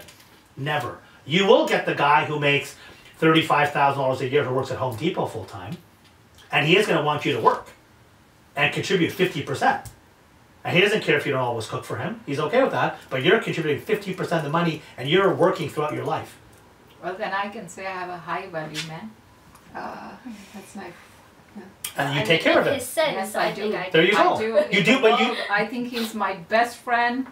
So But, everything I but can Poonam, say. you take care of him. Yes, I do. Thank you. And 100%. do you feel that you are his servant when you take care of him? Oh no. You take it I out of love. him. Yes, Thank you. Absolutely. So to have that, the problem that we're having in society, and listen, I'm a feminist, believe it or not. Do you guys believe me? No? Yeah, I believe you. Down deep, yeah, I love women. And I respect women. I was raised in a house where I had many sisters, and I was the youngest. And my mother, to me, was a queen. My idea of feminism is respecting women. 1000%. But my idea is not that men, and whatever a man can do, a woman can do. That's a stupid game. What's the point of that? Women have strengths, men have strengths. Sure, a woman can do probably everything that a man can do, but does she have to? No. No. She doesn't have to. If my toilet is clogged because my 5-year-old, because they're so tiny but their poos are this big, you guys know they're little kids, Yes. and my toilet's clogged and there's like poo floating everywhere, and it's right to the top, or the kid flushed it a few times so it came even over onto the floor, who's going to go in there and unclog the toilet? I'm going to. Dad. It's the dad. Why isn't the mom doing it? It's the dad. It's the dad. It's disgusting. And the man will huff and puff, and he'll be angry, but he'll do it. I'm more traditional than I realized. Yeah, me Yeah. too. Yeah, and that's not a bad thing. The modern feminism makes you think that, but what modern feminism has done? Modern feminism first said, okay, men and women are equal, no problem. Then they started arguing about the pay gap and all this stuff, right? Men and women should be paid equal amounts and so on, okay? Then it got to the point that when it comes to jobs or whatever a man can do, a woman can do. Now it's gotten to the point, because of this extreme feminism, that now they are the ones who have accepted and embraced men becoming women. So in reality, they used to talk about patriarchy and all that kind of stuff and say, oh, men control everything. But now they have men who say they're women and they're screwing over women's rights. Let me explain. Today, when it comes to transgender females, you said you have a daughter, right? Yeah, I have 2 daughters. Okay, I've got a couple of little girls, okay? If my daughter was to get into swimming, and she eventually got to a provincial level and then national level, and hopefully one day she was to compete against in the Olympics, she has no hope in hell. Because transgender females are allowed to compete in swimming. So my daughter can train for 50 years. She's not going to beat a man who's been training. It's just never going to happen. It's not because I'm saying men are better. It's our DNA. Men have bigger lung capacity. We can take in more oxygen. Yeah, biologically we two are different. Completely. Right? So, yeah. So when it comes to, there was a case in the UK when it came to the Olympics, Riley Gaines, they basically said this is going to be the next gold medalist, okay? But a person by the name of Leah Thomas, whose real name is William, but changed to Leah Thomas, identified herself as a transgender female that year. Still had a penis, all of it, no changes. And every single competition that took place, whether it was the 400 meter, the 200 meter, the butterfly, the breaststroke, Leah Thomas beat everybody by a country mile, like broke world records. And in only one competition, I think it was a 200 meter, did Leah Thomas and Riley tie. And guess who the organization gave the gold medal to? Leah Thomas, because it's a better photo op. It makes us look more accepting. So Riley Thomas got pissed, and she's been on every talk show. She's been interviewed by newspapers.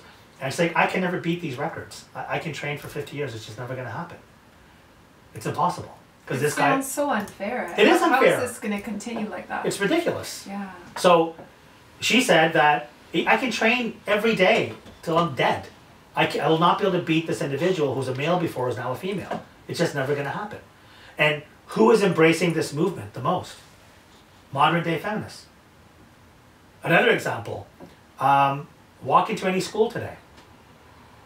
Go to any university, go to any college, go to any shopping mall, go to any public bathroom. I can walk into the girls' bathroom. Anywhere in this country. You can't stop me. I can go to Square One right now, or the Eaton Center, or the Timmy's across the street. And you could have walked in there with your 2 little daughters right before me. I can walk in. You cannot stop me. I can say I'm a woman. I don't need a certificate or an ID. Today I feel like a woman, I'm allowed to walk in here.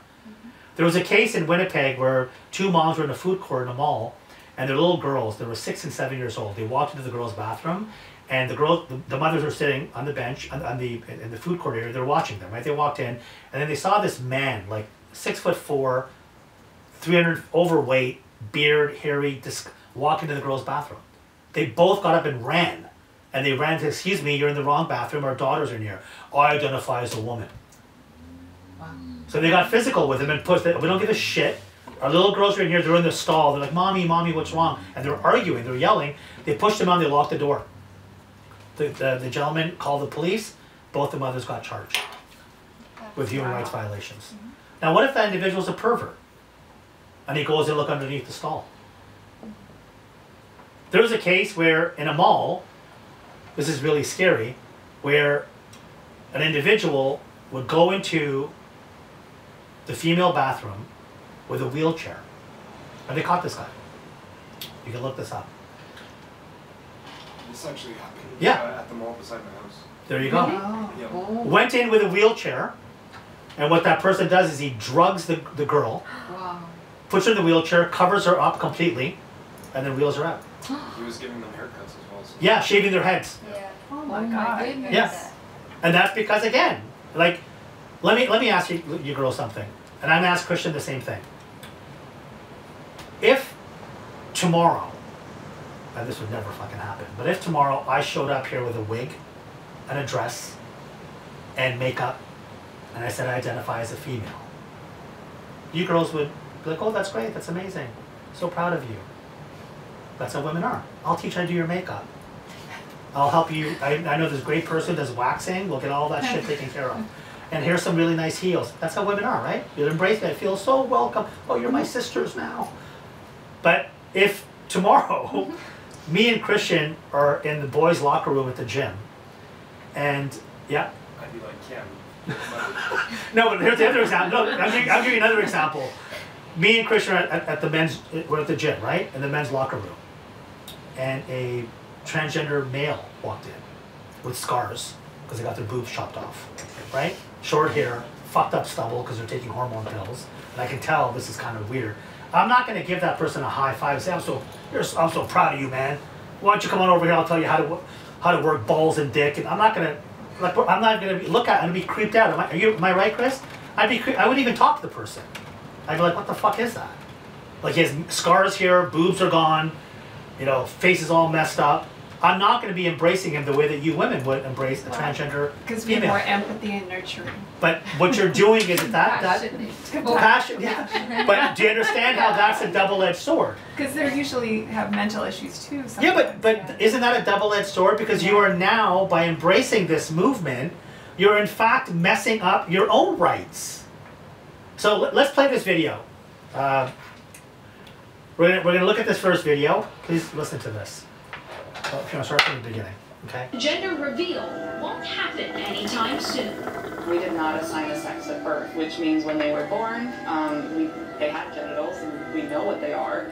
We just chose to acknowledge that those genitals don't indicate anything about gender. Meet Sparrow, a smiling, curious, adorable 11-month-old baby. Your next question might be, is Sparrow a boy or girl? The answer? To be determined. My own mother did not know Sparrow's genitals for the first 3 months, even though she was living with us at the time. You're doing so good. Sparrow's parents decided to raise their baby gender neutral, meaning Sparrow will decide gender when older. Even Sparrow's birth certificate says sex unknown. So, I mean, I find that comical, I'm sorry. That to me is comedy.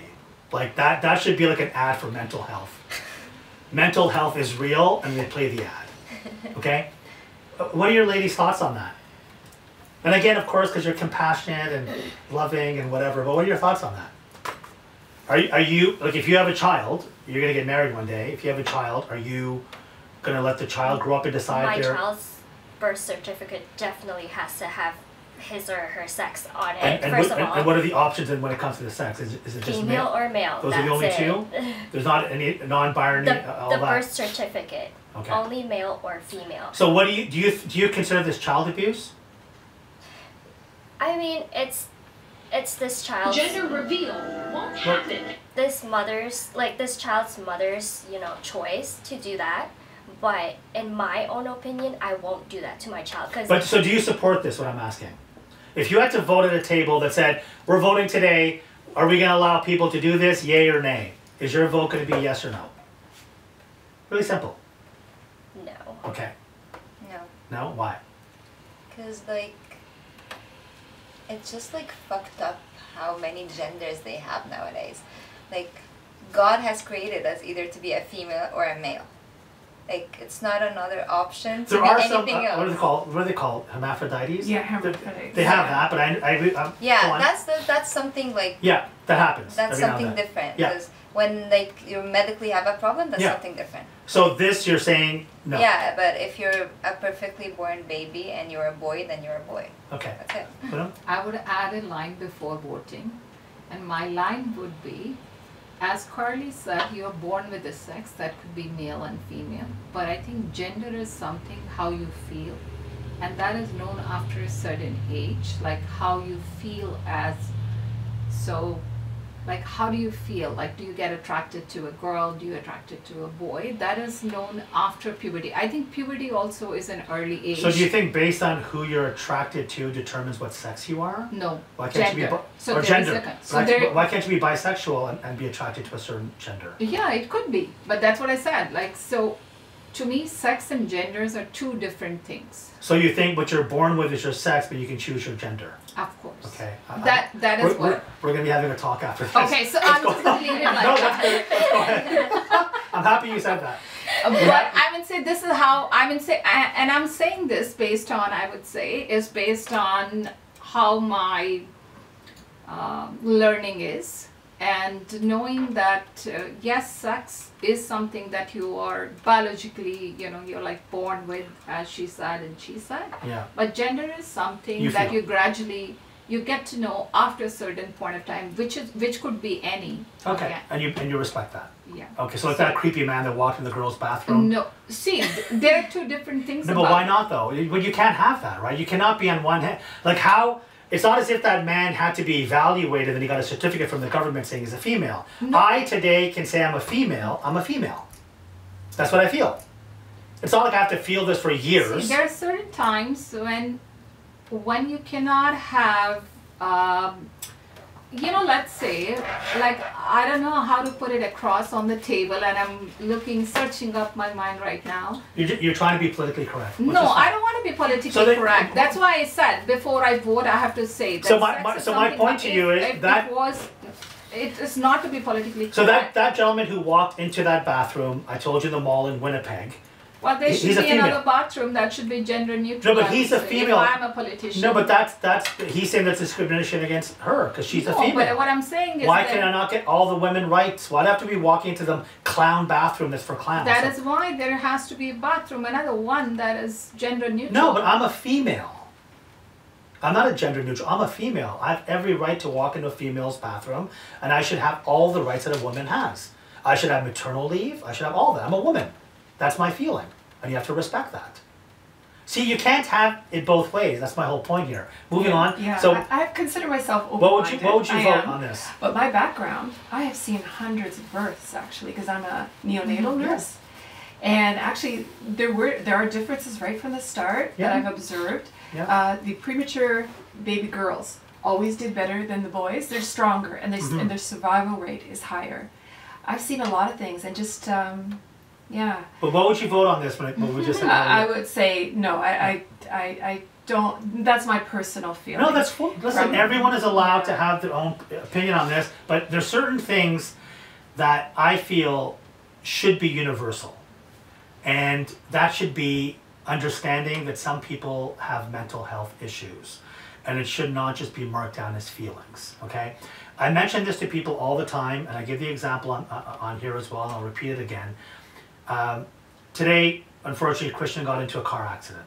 Yeah. Okay, on the way here, right? It's okay, right? Now, yeah, now that person. All good. Yeah, he's all good. That person that he ended up rear-ending got very, very upset, right? And was very angry because he may have thought Christian did it on purpose or whatever. Who knows what, right? So, my example to give you, if I while I was driving here, let's say somebody cut me off. And I got really angry. That piece of shit, you fucking asshole, you cut me off, you hit my car, blah, blah, blah, blah. You did it on purpose, blah, blah. I might pull up beside you, give him the finger, go in front, start slamming my brake. That's how people react, right? Because I feel you did it on purpose. But no, that's your feeling. He could have dropped his phone. He could be on the way to a hospital to see his sick daughter. You have no idea what's going on with him. You perceive that what you're feeling is reality, that he did it on purpose, so now you're getting angry at him. But no, those are just feelings. And feelings are not reality. So if today I say that I'm a coconut tree, that doesn't make me a coconut tree. If I say I'm a non-binary, pansexual, bi, tri, double mocha with whipped cream, that doesn't make me that. Just because I feel that. And you were saying about a lot of genders. Do you know that there are now seasonal genders? Yeah. And it's there's a new thing now. That Spring, summer, winter, fall, they change their gender. Because based on the weather. I never What the fuck is going on? What do you mean change your gender? Can you please play the next video? This is ridiculous, this one over I here. have no idea about it. No. Oh, well, you're going to see some fun stuff now. And this is the tip of the iceberg.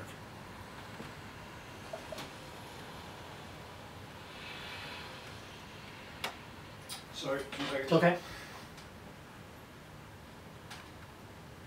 I identify as a cat, but I cannot take him to a vet. Her son is a cat. Because I tried that, and the veterinarian told me that because he has human anatomy, that he does not know how to work on him or diagnose him with anything, and he legally cannot.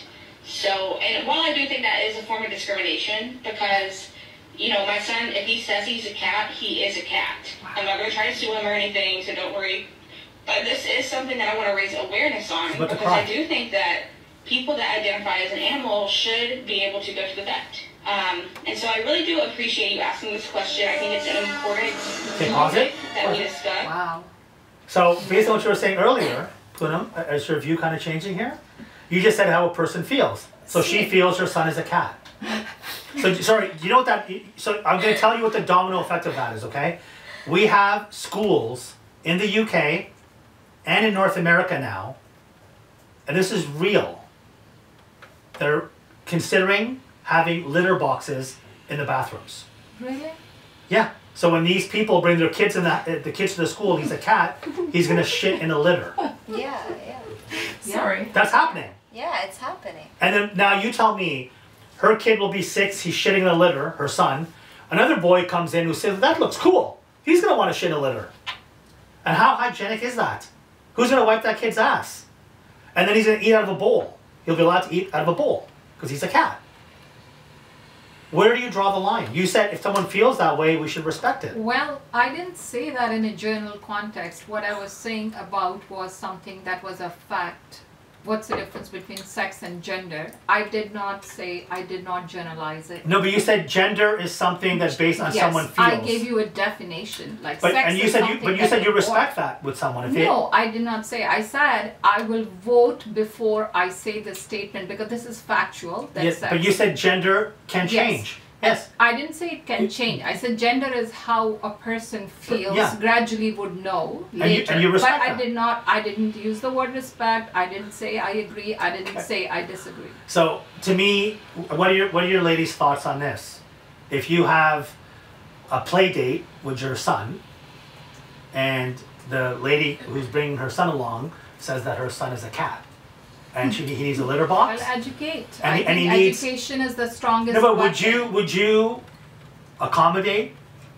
Let's say you have a birthday party for your son, and her son's coming along, and you don't even know this, and your son's like, Mom, you know Lucas, he's a cat. You're like, what? No, you need to have a litter box, Mom. We need to have some cat food and some cat toys. Life's complicated. What are you gonna enough. do? You're gonna I invite gotta- Lucas, or are you gonna tell your son, no, Lucas isn't coming over? Oh. Think about that. No one thinks about these things, right? Well, we think feelings, We right? just think feelings. Oh, poor mother, poor fucking Lucas, who's a cat. I would say maybe definitely seek some help for that child. Lock Yeah. up the parent. Like, I'm sorry. Call social services. That's what I said. Take the help, child away. counselor. No. This person cannot have a child. Come on, like ladies. Oh. Like, what do you mean? Like, let's talk to him nicely. This person's got mental problems. Well, I know I can't fix them. No, you So I can't. would A walk professional. away. But they belong in a rubber room. They need psychiatric help. They need to be evaluated. Yeah. She should not be left alone with a child. Yeah, that's what I If said. my people, child, if right? my child likes to watch, Disney movies with race cars, and he says that he's a car, I'm not going to put him in the garage and like feed him motor oil and tell him I'm going to take you for waxing and buffing. Like, I'm going to say, no, son, you're not a car. You want to play and go vroom vroom, no problem. But that's as far as it goes. You're not an I'm not enabler. gonna accommodate him. Yeah. This woman's mental. If she allowed her son to continue with that thought by saying, "Okay, you're a cat," it's like, "Yeah, Mama. Okay, honey. Can you play the next video?" I don't know if this is what all is happening. It's shocking. This is the world today that we live in, Poonam. I'm like, Welcome to Canada. Welcome to Canada. Welcome to Justin Trudeau's Canada. Oh, Listen to this. Hello, my name is Lindsay Graham, and I am a cat. Meow, meow. I'm not a woman dressed as a cat. I am a cat. One look at me, and you know this to be true. I am a woman posing as a cat. You may also think correctly that if I truly believe I'm a cat, I have a mental disorder.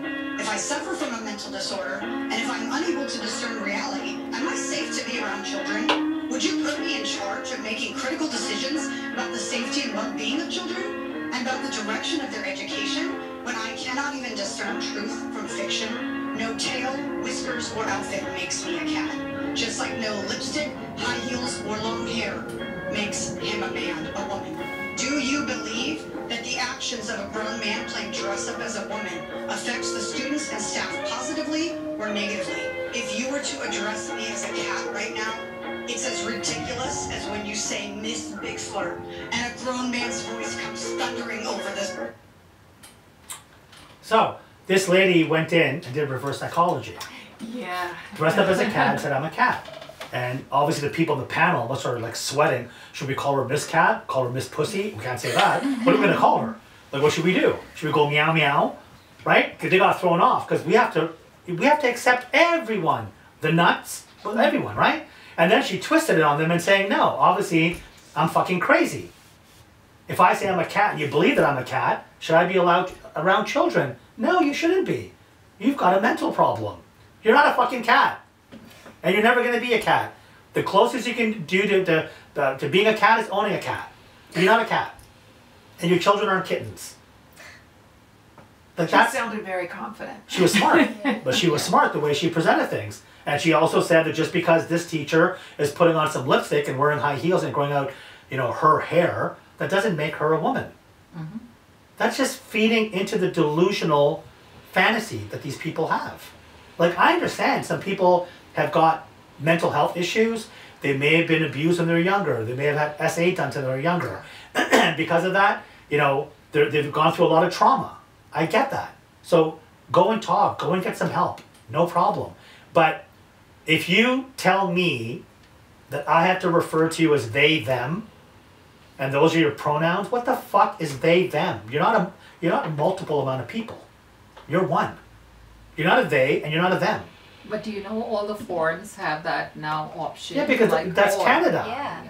That's what I said. Welcome to Like, Justin choose Trudeau's. Because Choose they your want to pronoun. normalize Yeah. that. Not only that, they've also added when you have to put down sex, male, female, you can choose a whole bunch of I don't want to or whatever. Yeah. But that doesn't make it right. And as long as everyone stays silent about it, because they don't want to hurt no one's feelings, and they're afraid to say things, it's going to get bad, from bad to worse, where we're going to have litter boxes in bathrooms, in schools. It sounds funny, because it is, but it's disgusting and scary. Imagine your grandchildren having to go to school with other children who identify as animals. I'm still holding on to the hope that this is just a small minority. No. No. It is. The thing is, it is a minority, but the majority, their values and boundaries and morals are all being compromised because of it. I think And, the most you know, scary part is those men identify themselves as women going into the women's bathroom is gonna be, you know, very common in the future. It already is. And, you know, more The crime safety, is gonna yeah. be. Well, you know, Carly, to add to that, the prison system in Canada, as well as a lot of the states in US, but the prison system in Canada, if a male got convicted and he's going to be sentenced, let's say 3 years or 5 years or whatever, let's say even if he raped a woman, right? Take away the G to understand the word. Or he essayed it, he abused a woman, and he's being sentenced. What a lot of the men are doing now, when they're being sentenced, right away they tell the judge, I identify as a female. To lessen the sentence. No, they get put To get out of it. they get put into a women's prison. Oh. And they grape all the women and assault them. Oh. All of them. All the time. And just because he said he's a female, they're just, okay, put him into a female prison. And so this is an epidemic happening in Canada, in the US, and the UK. What about the, the department that works with, because I'm not aware of how the jail functions, but I Yeah. would say whoever the people are to take care as per the human rights, right? They don't What give happens? They don't give a there? shit. You're a woman. This is the country you live in. In this country, if you say you're a woman, okay, we accept it, and you get all the rights of a woman. Nothing else. Just say it. That's it. So you will now be treated as a woman. That's it. That's the law in this country. And if you go against it, you will get arrested, you'll get fined, you'll get something. So if all of a sudden Christian came in at the next podcast and said, hey man, I'm a woman and my name is Christina. And I'm gonna be going to the girls' bathroom from now on. I can't say anything to him. He doesn't have to give me ID or certificate or a doctor's note to say that. So prisoners are taking advantage of the system and raping all the women in there. And the women can do nothing about it. May I ask another question? Yes. What about the authenticity of the videos that we are seeing right now? Because I haven't seen myself Yeah. these videos. Like Yeah. these are, so for me, I see, like coming over here, this is my first podcast, Yeah. first of all. And I am very pleased and humbled to meet all the amazing women and listen to you And and, men. everybody opinion, everybody. And Men are not Christian- that amazing, but I'm gonna say all, everybody. that. that's okay, we're used to that. No, but I'm connecting with each Yeah. of you and learning so many different perspectives on so many issues. You're so lovely. Yeah, like it's kind of like a thought, and I'm thinking about what about the authenticity of the video that we are seeing, like Yeah. how much real are they? Because social media, like as I see, is full of garbage sometimes, and you don't know what is being like. So, Everybody just so feels you they are know- the director and producer, so- and they're creating things just to Well, gain. just so you know, these are really the more tamed down videos that I want to share. Oh. This is like the, G rating. I could have brought in some stuff that would make you guys probably feel very sad in your drive home. Because you'd be like, where is this world headed? This is just really simple, tasteful stuff that I showed, and it's real. All of it's real. Ben Shapiro was a gentleman who was showing the video he owns Daily Wire. He's the one showing the video of the woman saying that her son's a cat. The other lady was actually doing a public speaking at town hall, and that's a real video.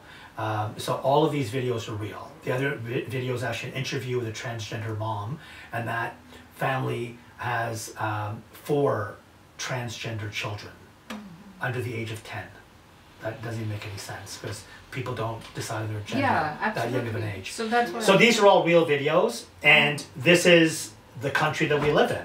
In this country, the minute that you identify yourself as a specific sex, there's no proof needed, there's no nothing. I am and I am. That's it. When you see a behavior like this, you wonder what are people getting out of it, because there's always something, there's a need being fulfilled, or what are they getting out of it? Number one is attention. Yeah. Right? Yeah, I think social media likes. Not even social. No, it's not even just. It's not. That's just the tip of the iceberg. Imagine if you work full time, and you have a coworker who's like this. Everyone's gonna be walking on eggshells around this person.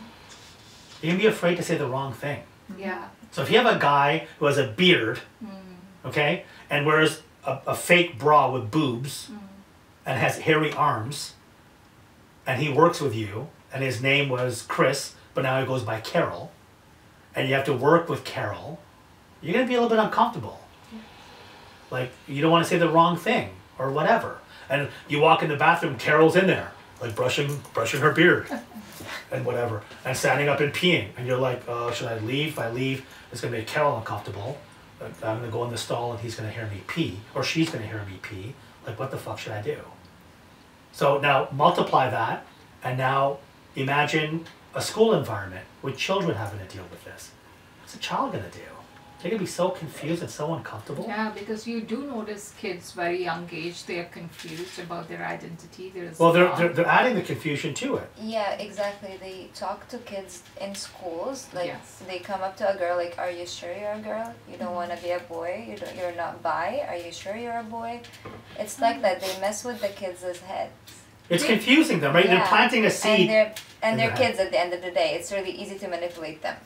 So. Very easy for a child. The child's the easiest target, right? I mean, it's so easy to brainwash children into following a cult. You know. I would say it's not like the school is messing, but I think as we see the video. The school is one of the biggest problems, Poonam. Yeah.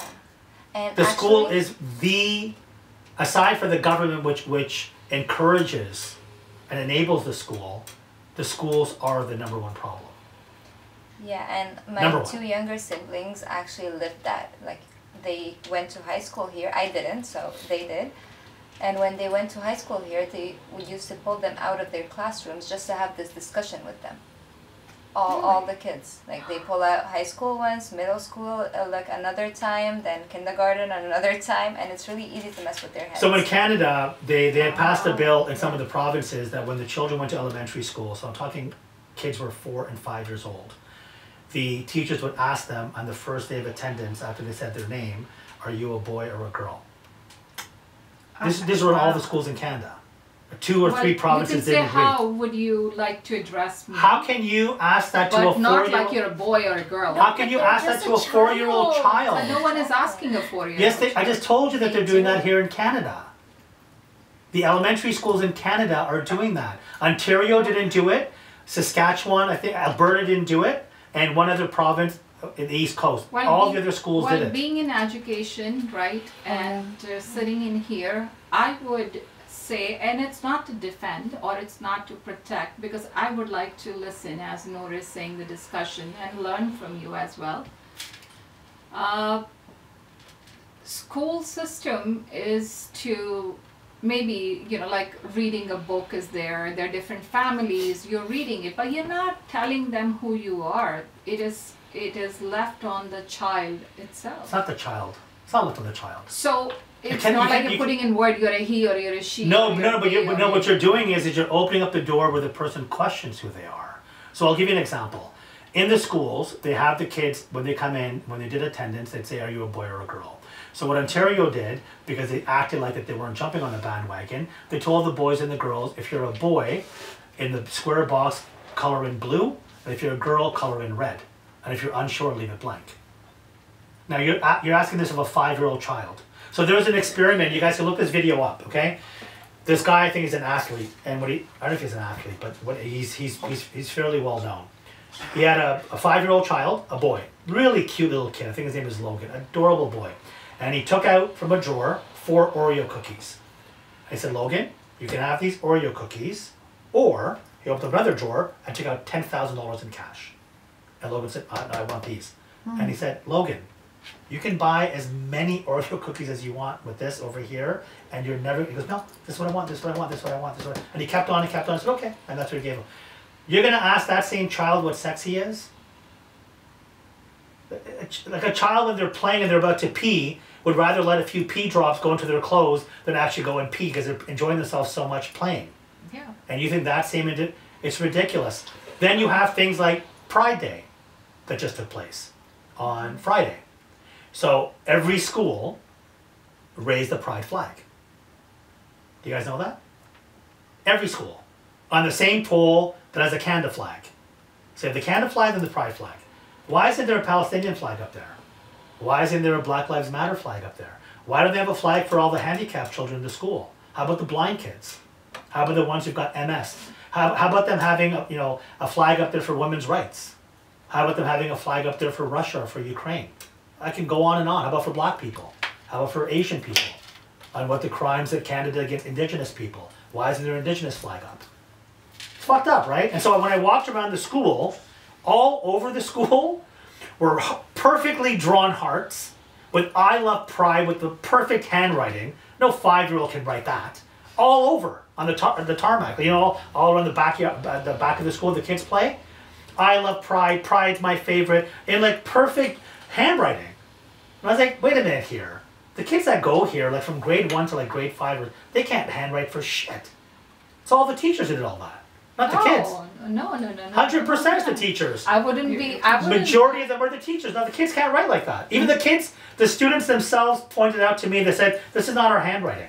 We can't write like this. I wouldn't. I don't know about what school you're talking, what teachers and what children, but I would say definitely not in the school that I work. The school that you work in, did you guys put up a pride flag? Oh, see, putting up a pride flag, it's not about putting only a pride flag and not putting any other flag. It's about opening a door for the children to understand what other things are there. So is that the most important thing that's going on in the world right now? Well, it is. How about world hunger?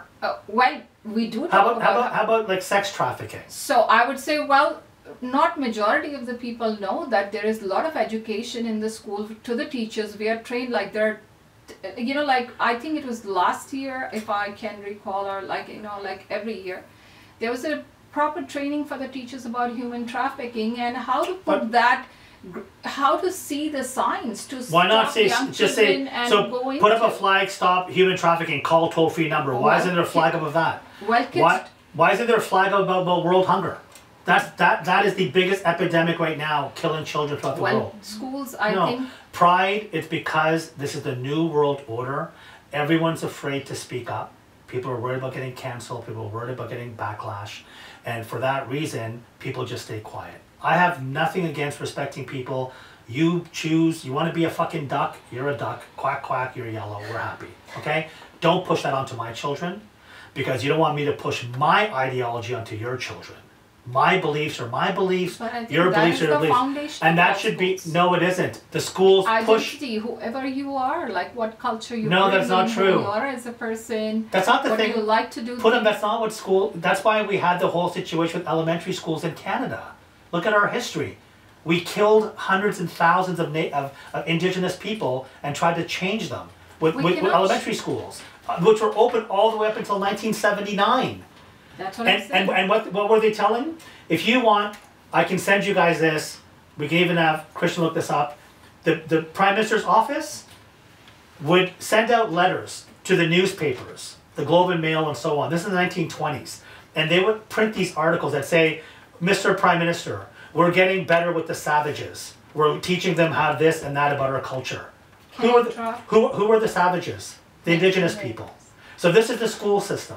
Schools are supposed to teach academic. 1 + 1 is 2, 2 + 2 is 4. Schools are not supposed to teach you what gender you are or what gender you can be or what is politically correct when it comes to a gender and not. That has to do with the parents. I will teach for example, if I want to raise my children and I raise them and say alcohol is a sin and you're not to drink, that's my family value. You cannot tell the kids in school and say alcohol is healthy and good for you and don't listen to your father. If I raise let's say if I'm a Christian and I'm a religious Orthodox Christian and I want my daughter to be raised and married as a virgin, that's my belief. You cannot go and tell her, oh, that's ridiculous, he wants to control you. Or as one girl in our podcast, it's because men have small penises and that's why they want to hide it, they only want you to see one penis. It's my belief. May I say something? Yes. Well, I respect your opinion as how you want to raise your child, right? And I think schools do involve parents at all stages of their child development. And we do meet parents at different, like throughout the year, call, speak. There's a kind of like, it is, see, if we want our children to be successful, it is a team, just like we talked about marriage. So parent, teacher, I'm going to say the school, and the child, all voices need to be heard. But I'm sorry, but the thing with Poonam is it's not a team. What you're saying, you're just sugarcoating with the whole system. It's not a team. Nowhere does that even, so Canadian law, you want me to educate you girls? In a school, if a 10-year-old, 8-year-old, 7-year-old, even a fucking 5-year-old boy, let's say his name is Jonathan.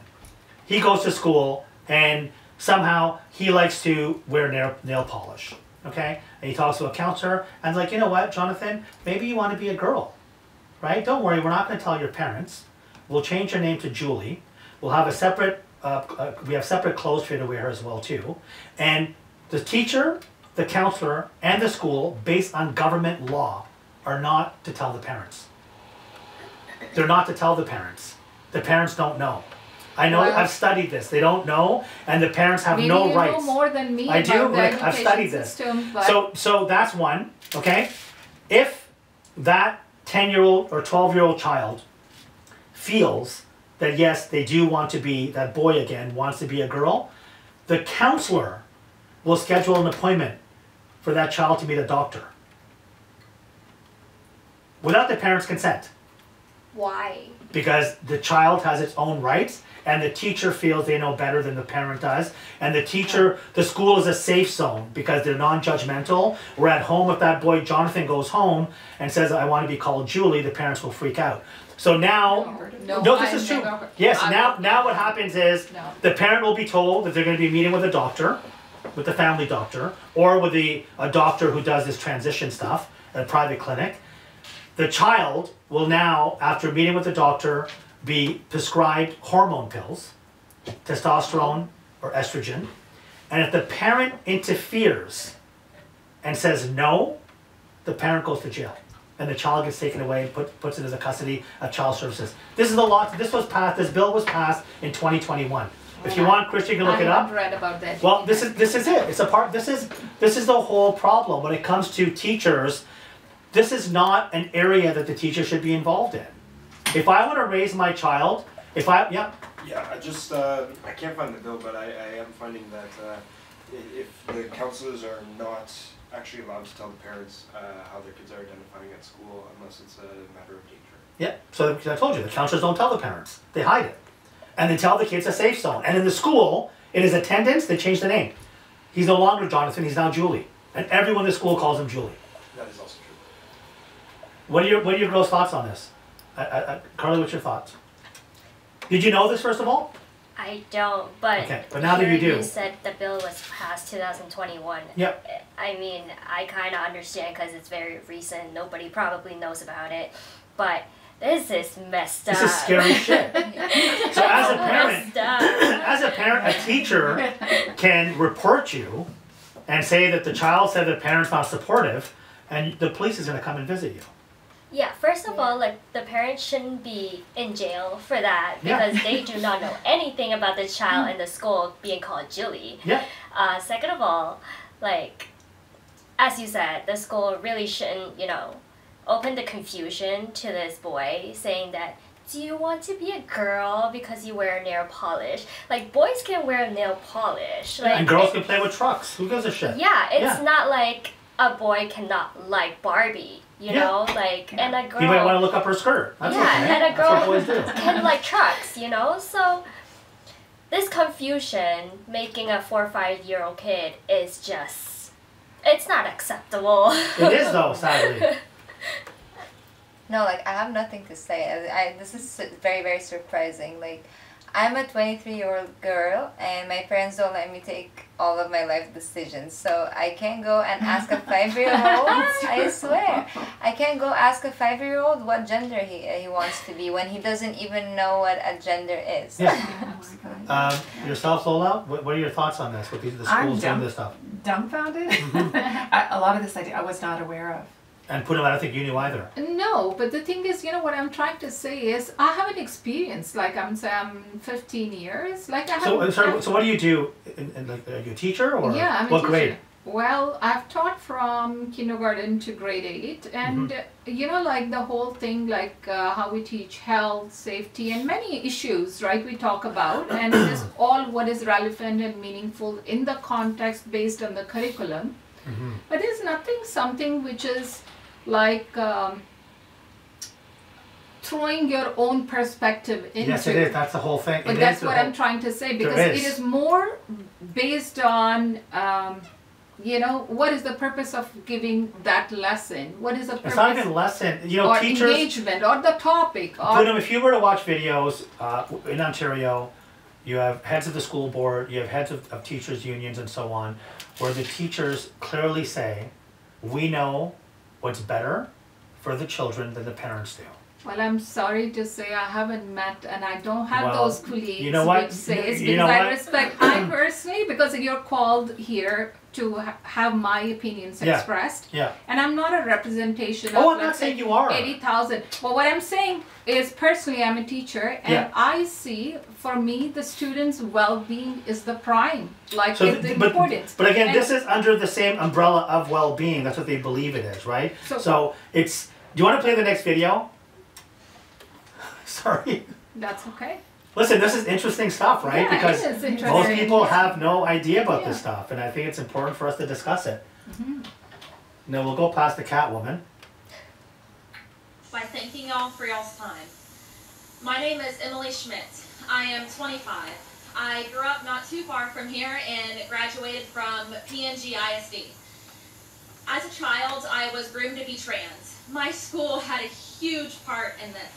Media similar to the book Lily and Duncan led me into having gender dysphoria at 14 years old. Soon, my whole life became surrounded by trans everything. This made me believe that my body was wrong and needed fixing with surgeries and hormones. All I ever really needed was for someone to tell me that it is okay to be a tomboy. But instead, I was walked down a path of suicidal ideations and anxiety due to media like this book that you have available to 7th graders. I am here to ask you, why do you want to teach children that their bodies are wrong? Why do you want to teach children that self-hatred is good? Why do you want to teach children that they need to chop off healthy body parts in order to find true happiness? And why did people like you tell me as a little girl that I needed to self-harm in order to be truly happy? Wow. So that's pretty dark, right? And these books are in the schools, encouraging this behavior. You've got schools in the U.S., I don't know if it's hit here yet, I'm going to look a little bit further. This is like so dark, where they have drag queens doing story time. Oh, I heard for kids in preschool and kindergarten. Like, what the fuck is going on? I think they feel that they're not doing anything wrong.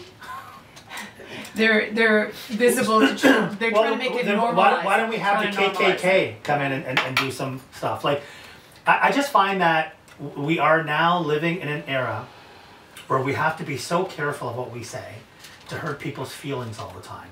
And we fail to realize because we're worried about hurting their feelings, what we fail to realize is the harm that we're causing by thinking this way. The long-term effect, like that girl spoke, is that fuck feelings. Like, I understand you scrape your knee, okay, no problem. But if you feel like you're a non-binary, bisexual, trans, pan, whatever, I'm gonna get you some mental help, because that doesn't make any fucking sense to me. What is that? This is something that was created the last 5 years. That's what you are all of a sudden? So thousands of years ago, no one was that? You're now some trans, pan, whatever individual? Like, come on. And I have to accept it? I've got to be like, okay, you want me to refer to you as this, this, this? No, I'm not referring to as this, this, this. Why? There are some medical conditions, but this is like it's gone out of control. Right? And why do you think why do you think it's gone out of control? Why do you guys think that's happened? There are medical conditions, but I But, don't but know. why do you think it's gone out of control? What's caused this spiral? Yeah, that's a good question. Does anyone want to throw in their 2 cents on I why? think they're trying to seek attention. No, but what's caused this to get so out of control now? Can we tell you what? I think that maybe, Peer I don't know, pressure. like, but I'm gonna say, and I don't want to be like, again, politically correct or incorrect, but if I really think in on the question, I would say, because parents are not available at home to give that, how we are raised, the guidance, like if I have like, I've never left my children to, I definitely say before that I'm blessed that my husband supported me in that, and I was at home when raising my children. I didn't do nothing. So if they had a question, I was available to answer, sort, guide through whichever way, whether it is a story, whether it is a movie or a book or a poem or just like hugging. Mm-hmm. But in today's generation, not many parents, because we all are immigrants, right? Canada is a country of immigrants. Mm-hmm. And when young couple, or I would say in any stage you come, you're very engrossed in yourself and your education, career, bringing food on the table. Mm-hmm. And there are multiple issues that you're sorting. And what is happening is your children, right? They need that. Need what? They need your guidance, they need your love. But they don't need that from teachers. That's not teachers' job. Teachers' job is academic. It is Parent- academic, but you parenting- can't. Parenting is not a teacher job, but teacher job is like wearing a multiple hat. No, it's not. No, it's not. A teacher's job is strictly academic. A teacher's job is not to teach my children about feelings. Of course, not. They're to teaching. teach them facts. They're teaching 1 plus them- 1 is 2. This is blue, that's green, right? How do you equals do MC that if you squared. don't make that connection with the There's- person? with the It's a connection, human connection, but the right? human connection is not a paternal connection. It's No, not a parent. no. It's So- a different and- connection. and- It's and- a teacher and a student and connection. people today, when it comes to parenting, the issue here is not that parents aren't spending enough quality time with their children. The issue here is that teachers are butting their nose in more than they should. You're looking at the other side of it, when the focus should be on this side. Let me raise my kids. Whether I have time or not, that's on me. Your job is to teach them academically. Don't parent my kids. If they need to be disciplined, let me know. But your job is to teach them academic. My job is to teach them my morals, my family values, my religious beliefs. It's not upon you to tell my child this should be accepted, this should not be accepted. But no one is questioning that. But the teachers are doing that. No. Yes, you are. By putting up a pride flag in the school, you're basically telling the child that they must accept that. And that it's a part of it. If they don't, then they're spreading hatred and they're frowned upon. So the kids can't express themselves. Every window in every school, walk around a school, elementary school, high school, pride flag, pride this, pride that, everywhere. How many BLM flags have you seen? I've seen none. How many Palestinian? You can't even have a Palestinian flag. You'll get thrown out of the school. If a kid brings a Palestinian flag and puts it up on his locker, he'll be thrown out. If you put it up in his classroom, they'll say, what do you mean? But a pride flag can be there, but the Palestinian women and children being slaughtered, that's okay. We're going to turn a blind eye to that? Or Black Lives Matters of all the people being killed in the US by cops? We're going to, no, but pride's got to be up there. That's ridiculous. It's ideology. And it is the schools who are pushing it down everybody else. You cannot say it's not. If the teachers were only concerned about teaching children academic, they would be against the pride flag being put up at every single school. Not just one. Every school put it up on Friday. It's ridiculous, man. And on the same flag that you have the Canadian flag. And they're still up. And they're going to be up the whole month. Because June is a Pride Month. That's bullshit. Why is that? How about when it came... Because we're trying to create a society that is more inclusive, Of what? more equitable. But who decides on what to be inclusive of? That's bullshit. How about black people? How about Black History Month? How do you know that we are not celebrating Well, that? but why don't you put up a flag? Education, No, you guys, everything no, is you, around. not to that extent. Not where every window of a school I and think- all the teachers are wearing a lanyard that has pride colors, T-shirts that have pride colors. I don't see that at all about Black History Month. We do. No, you guys don't. I have kids in school, Poonam. Well, I have mine too. But they don't, you guys do not put, you cannot tell me sitting there with a straight face that the same amount of emphasis that's given to pride is the same amount given to Black history. I'm sorry, that's not true. The same amount of emphasis that's given to, it's not an opinion, it's a fact. Okay, I respect your fact. You don't, it's nowhere close. World hunger. You guys do not spend as much time talking about world hunger as you do about pride and inclusivity and putting up a flag. That the school does the, hunger drives, food drives. What do you do? Why don't you put up a damn flag? And we kind of like, I don't know, food drives, and there are a lot of foods that we do. That's great, Poonam, but why don't you guys have a flag up for that? Because. Why not? How about the people who are, how about if we talk about the people that are being killed in the Ukraine? Why don't we have a Ukrainian flag up? Well, I'm not the deciding person for everything. No, but I never what said I'm you are. trying to say is, it's not about let's say, it's not about putting up a flag. Like, let's say I'm a queen. Let's say I'm a beauty pageant queen. It's not I'm wearing that. But then why put the flag up then? It is more. I'm sorry. One hand you're saying it's not the flag, but then why are they putting it up? Well, it is the flag. And the rainbow has nothing to do with it. God created the rainbow. The rainbow's for everybody. It's gotten hijacked in my view. The rainbow has nothing. Like my little kids are like, I love a rainbow. Yeah. Yeah, but if I draw a rainbow, it means that I'm supporting pride. But that's, you know what I mean? Like, give me a break, man. Like, listen, everyone is entitled to their opinion. I agree. Yes. People's feelings should be respected. Yeah. But when you have something that is universally done all across the country, it becomes an agenda now. And it's the new world order. Christian, you were going to say something? I just wanted to read to you, but it's not as relevant anymore. But I was just going to read to you, I found the bill you were mentioning, and this is what it states. It says, trans, two-spirit, and gender-diverse people are the experts in their own identities and experiences. As such, school staff must follow students' leads regarding their comfort zone without question. So if a child's 15 or 12, they're the experts all of a sudden now. This is the bill. This is the law. The wording. Do all the psychologists agree with this? Yes. Because if they don't, they'll get their license taken away, or their practices will be affected. You got to jump on the bandwagon. If you were against COVID, the vaccine, and you're a doctor, that was it. Yeah, your career was over. Yeah, it was same for the teachers too. If we didn't have the vaccine, you were not allowed. No, but I'm saying if a doctor was to go against the vaccine, and say I don't agree with it, they're done. Done. So they can't. You can't speak up. If you go against certain vaccines, you can't anymore. So everyone's terrified. This is the new world order. But the good thing is that in life, there's a thing called a pendulum, right? So it swung full, and now the pushback is happening because people are kind of saying, "Hey, man, I get it. I respect the whole transgender stuff and the LGBTQ plus community, but what's this bullshit about the flag? Why aren't you putting up the flag that has to do with my people who are suffering, right? Or my needs? Why isn't there any awareness of that? Why does this get all the spotlight? What, black lives don't matter as much? We're not putting up the black flag, BLM. And to me what hurts the most is I think all of us in this entire world should universally agree on one thing. You should not be killing women and children. Innocent women and children, because women and children are innocent. Anywhere in the world. I don't give a shit if you're black, I don't care if you're a Jew, I don't care if you're a Muslim, I don't care if you're a Russian, Ukrainian. Women and children should not be killed. That should be something that all of it. Do you guys agree? That should be unanimously agreed upon. Yes. Violence that's taking place in Palestine right now, and the slaughtering of women and children, it's a genocide. It is what it is. Myanmar, another place where they're slaughtering, it's not even in the media anymore, they don't even talk about Myanmar anymore. They're slaughtering people there. You have people in Africa that are being slaughtered by Boko Haram and all these terrorists.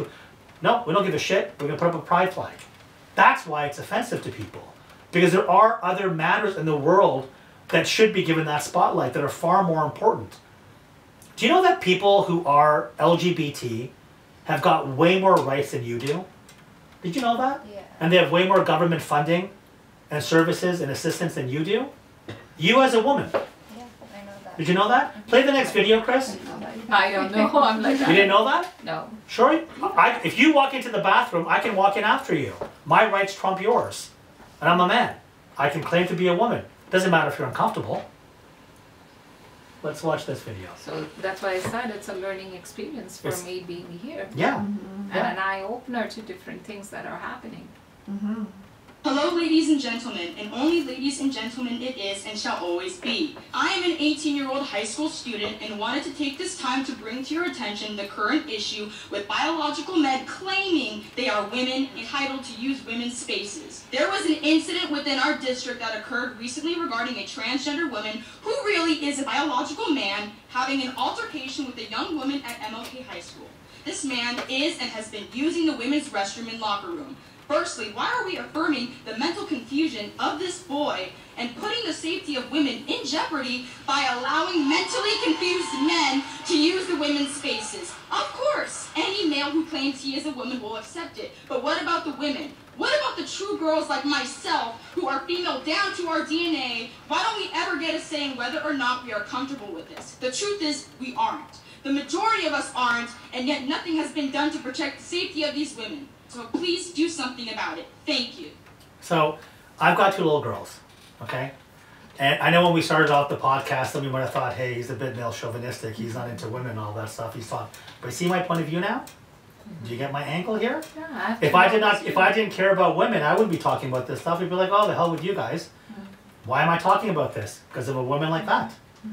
Because of cases where girls now, young girls, there's been cases in the U.S. who are from the age of 5 to 12 don't use the bathroom anymore in school. Wow. And they come out with cramps because they won't use the bathroom because boys go in there. Because when I was a 10-year-old kid, if I was told I can go to the girls' bathroom, I'm in there me and my friends would be in there every day, all day, looking over the stall. That's what boys do. But now you're going to allow adult boys to do that? So there's a high school, which obviously the media kind of caught a bit of, in Colorado, where there's an all-girls volleyball team, 16, 17-year-olds, and a guy who's a guy, like the previous year he was a guy. Now he says he's a female. And they allowed him to join the volleyball team. And he walks around naked with his dick out in the girls' locker room. So all the girls go to school, leave the game sweaty. And they spoke to the principal, and the school said, what about our rights? There's 20 of us. We don't even use the locker room no more. And the principal's like, no, I'm sorry, we have to he feels that we have to respect, that's what the schools do. So what are these girls gonna do? Nothing. What can they do? This is what the women are the ones who support this the most, not men. I don't know, I've yet to meet one man, maybe it's the kind of friends I have, who has said, hey, Cam, come on, if a guy wants to be a girl, you have to respect that. I'm like, fuck that. I don't respect that. But you women do. It's not about respecting them, but for me, I don't interfere with them because they already have, mental problems. And, I don't want to, push them away or make them feel like they're unwelcome. But where do you draw the line then, Nora? And they end up maybe taking their own lives. No, that's bullshit. Why that's would not I true. want to do that to a person? Do you know that when it comes to suicide rates, most people who are trans commit suicide after transition, not before. Not before. So I actually saw both cases. But I'm saying the number is way higher after transition. Yeah. So once they finally become who they want to become, they're not happy.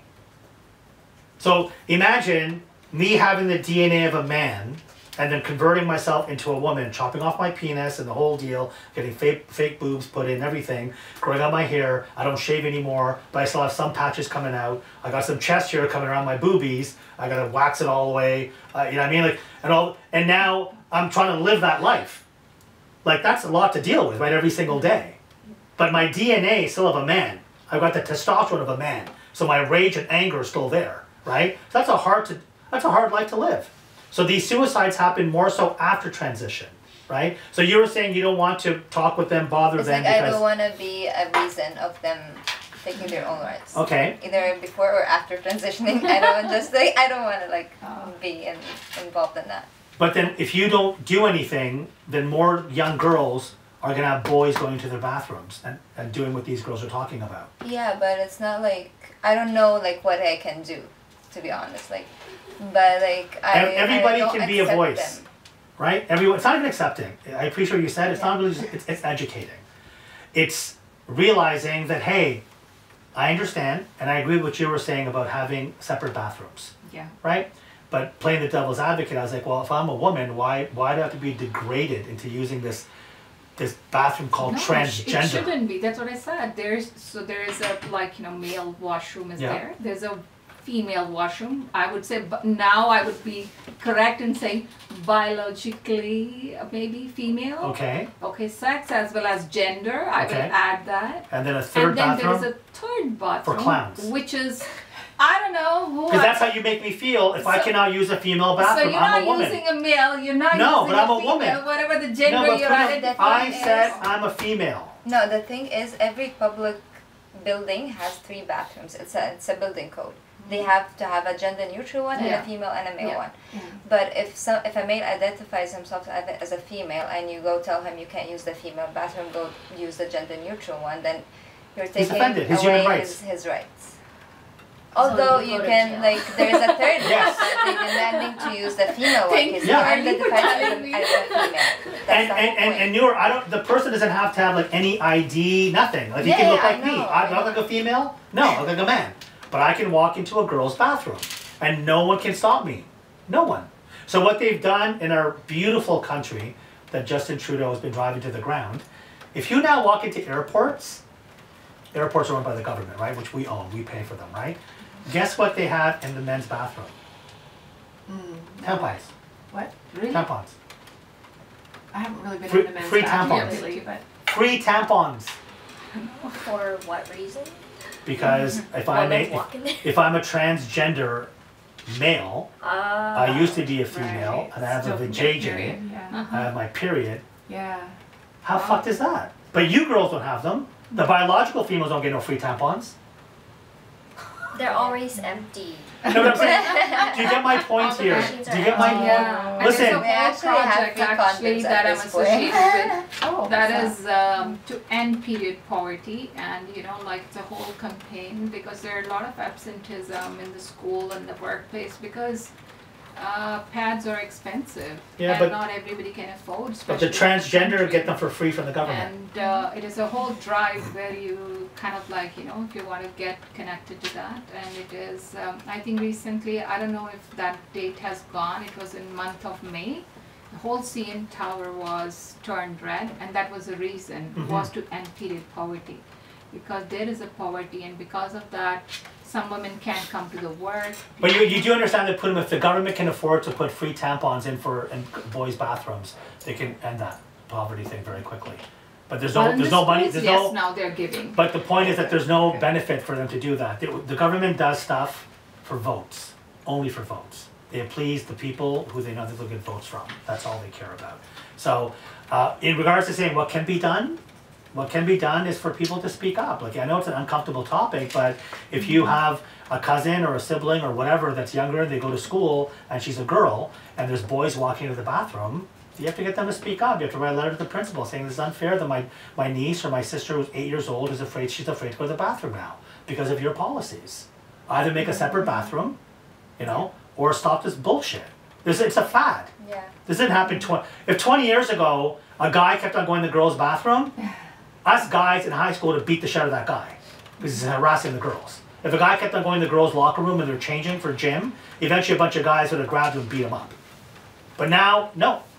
You can't say anything. You can't do anything. No, but back to what Noor was saying too, I agree with her. You don't want to be responsible for somebody that has issues to cause them. But at the end of the day, I don't know what's actually going. How would you cause anything by sending a letter to the principal? Oh no, nothing. Like I mean, yeah, I think speaking up or starting up the conversation is a good start point. Not attacking the person. No. That's what I would never do. Is like standing up for yourself. Yeah. When I say that is when you stand up for yourself as a woman, you stand for all. No, but when you say all, are you including transgender women? Well, I'm no, hold on. I need to know that. I didn't say that. Are you including when you say women? I'm saying biologically. Then no. See, that's that's what I'm saying biologically, right? So you don't think that transgender women should have the same rights as biological women? Is what you're just saying right now? Well, I don't know. I'm not a person, again, I would say, who was a lawyer and No, but I'm saying from- based on your opinion, right now you in said my personal opinion, I think they should have rights for As sure, equivalent because to that, women. as a human, yes, we all have right, and being a transgender is not a crime. No, but and should if they that have- is what they chose, they have their own right. but should they not have the same rights as a biological but maybe woman? no, maybe it's something different. Maybe I don't know. No, you should. I'm asking for So your that's what opinion. I'm saying. That's why I'm answering. Yeah. So if it is a transgender, yes, they gotta have. We all are Everyone humans, and does, humans yeah. need to be respected. But should they have 10 months off for a year off for paid But maternity? maybe that's what I said. That is where all the psychologists, biologists, or whoever the rule makers are, the policy makers, they need to come and decide where is that How will line. the only way that the only way, I'm happy you said that because that's great wording, Yeah. but the policymakers, but the only way to get those policymakers to decide is by speaking up. Yeah, that's what So I said. your That's a local good your start. local MP or the person you vote for or Doug Ford or the Prime Minister's office, these are the places you have to send letters to. And because we're not doing it and this transgender ideology, they're doing it. And they're doing it in abundance. So that's the voice that's being heard. Everybody else is walking on eggshells. I think through this, let's say we are having this podcast, Yeah. and right now Oh, we're we'll get having attacked. this We're gonna get conversation, attacked. I would say. That is something which is very important for me, as from my perspective, because at least we are doing that conversation and getting discomfortable to talk about it. And I think where we feel that discomfort is our first step to speak up. Yeah, well, because you're worried, right, about getting canceled or attacked. Like, I have a lot of friends that are lesbian and gay. In the TV, film industry, modeling, there's a ton of them. And they're very good friends of mine. And I love them. They're funny, we have a blast, super cool.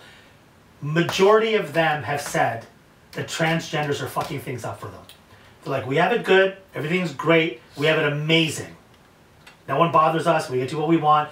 But this whole thing about all these different genders and all this shit that's going on now, this is gonna backfire. Because the pendulum's, and why is it gonna backfire?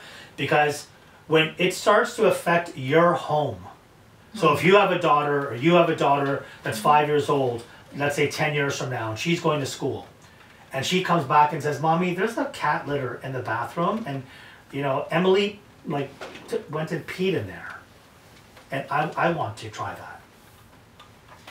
Now you got to be careful with your choice of words. You can't say Emily's mom and Emily is crazy. They should be locked up, right? Because your daughter might repeat that to the teacher, right? And Mom, Emily's going to come over for swimming, but her mom's going to be bringing a litter box and a cat bowl. What are you going to do then? She's Right? not coming. And now, and your daughter's going to go tell Emily, and Emily's mom's going to be really offended. It's fine. Do you It's understand? my decision. No. It's my house. Eventually, what's going to happen is if you don't, the direction that we're going is that if you don't accept it, your kid will be kicked out of school. Okay. If you, so it's That's just. that's where we're. Listen, if I support Palestinians, and I'm a professor at U of T, and I post stuff in my feed online, I will lose my job. But that's different case. No, it's 'cause- not. Okay, first of all, that's my house. I make my own rules in my house. No, if you don't accept Emily, there's something wrong with I you. accept Emily it's her outside of my house, yeah. house, not inside my house. No, but if the word got around, what I'm trying to tell you, this is what society's becoming. It's a silo effect.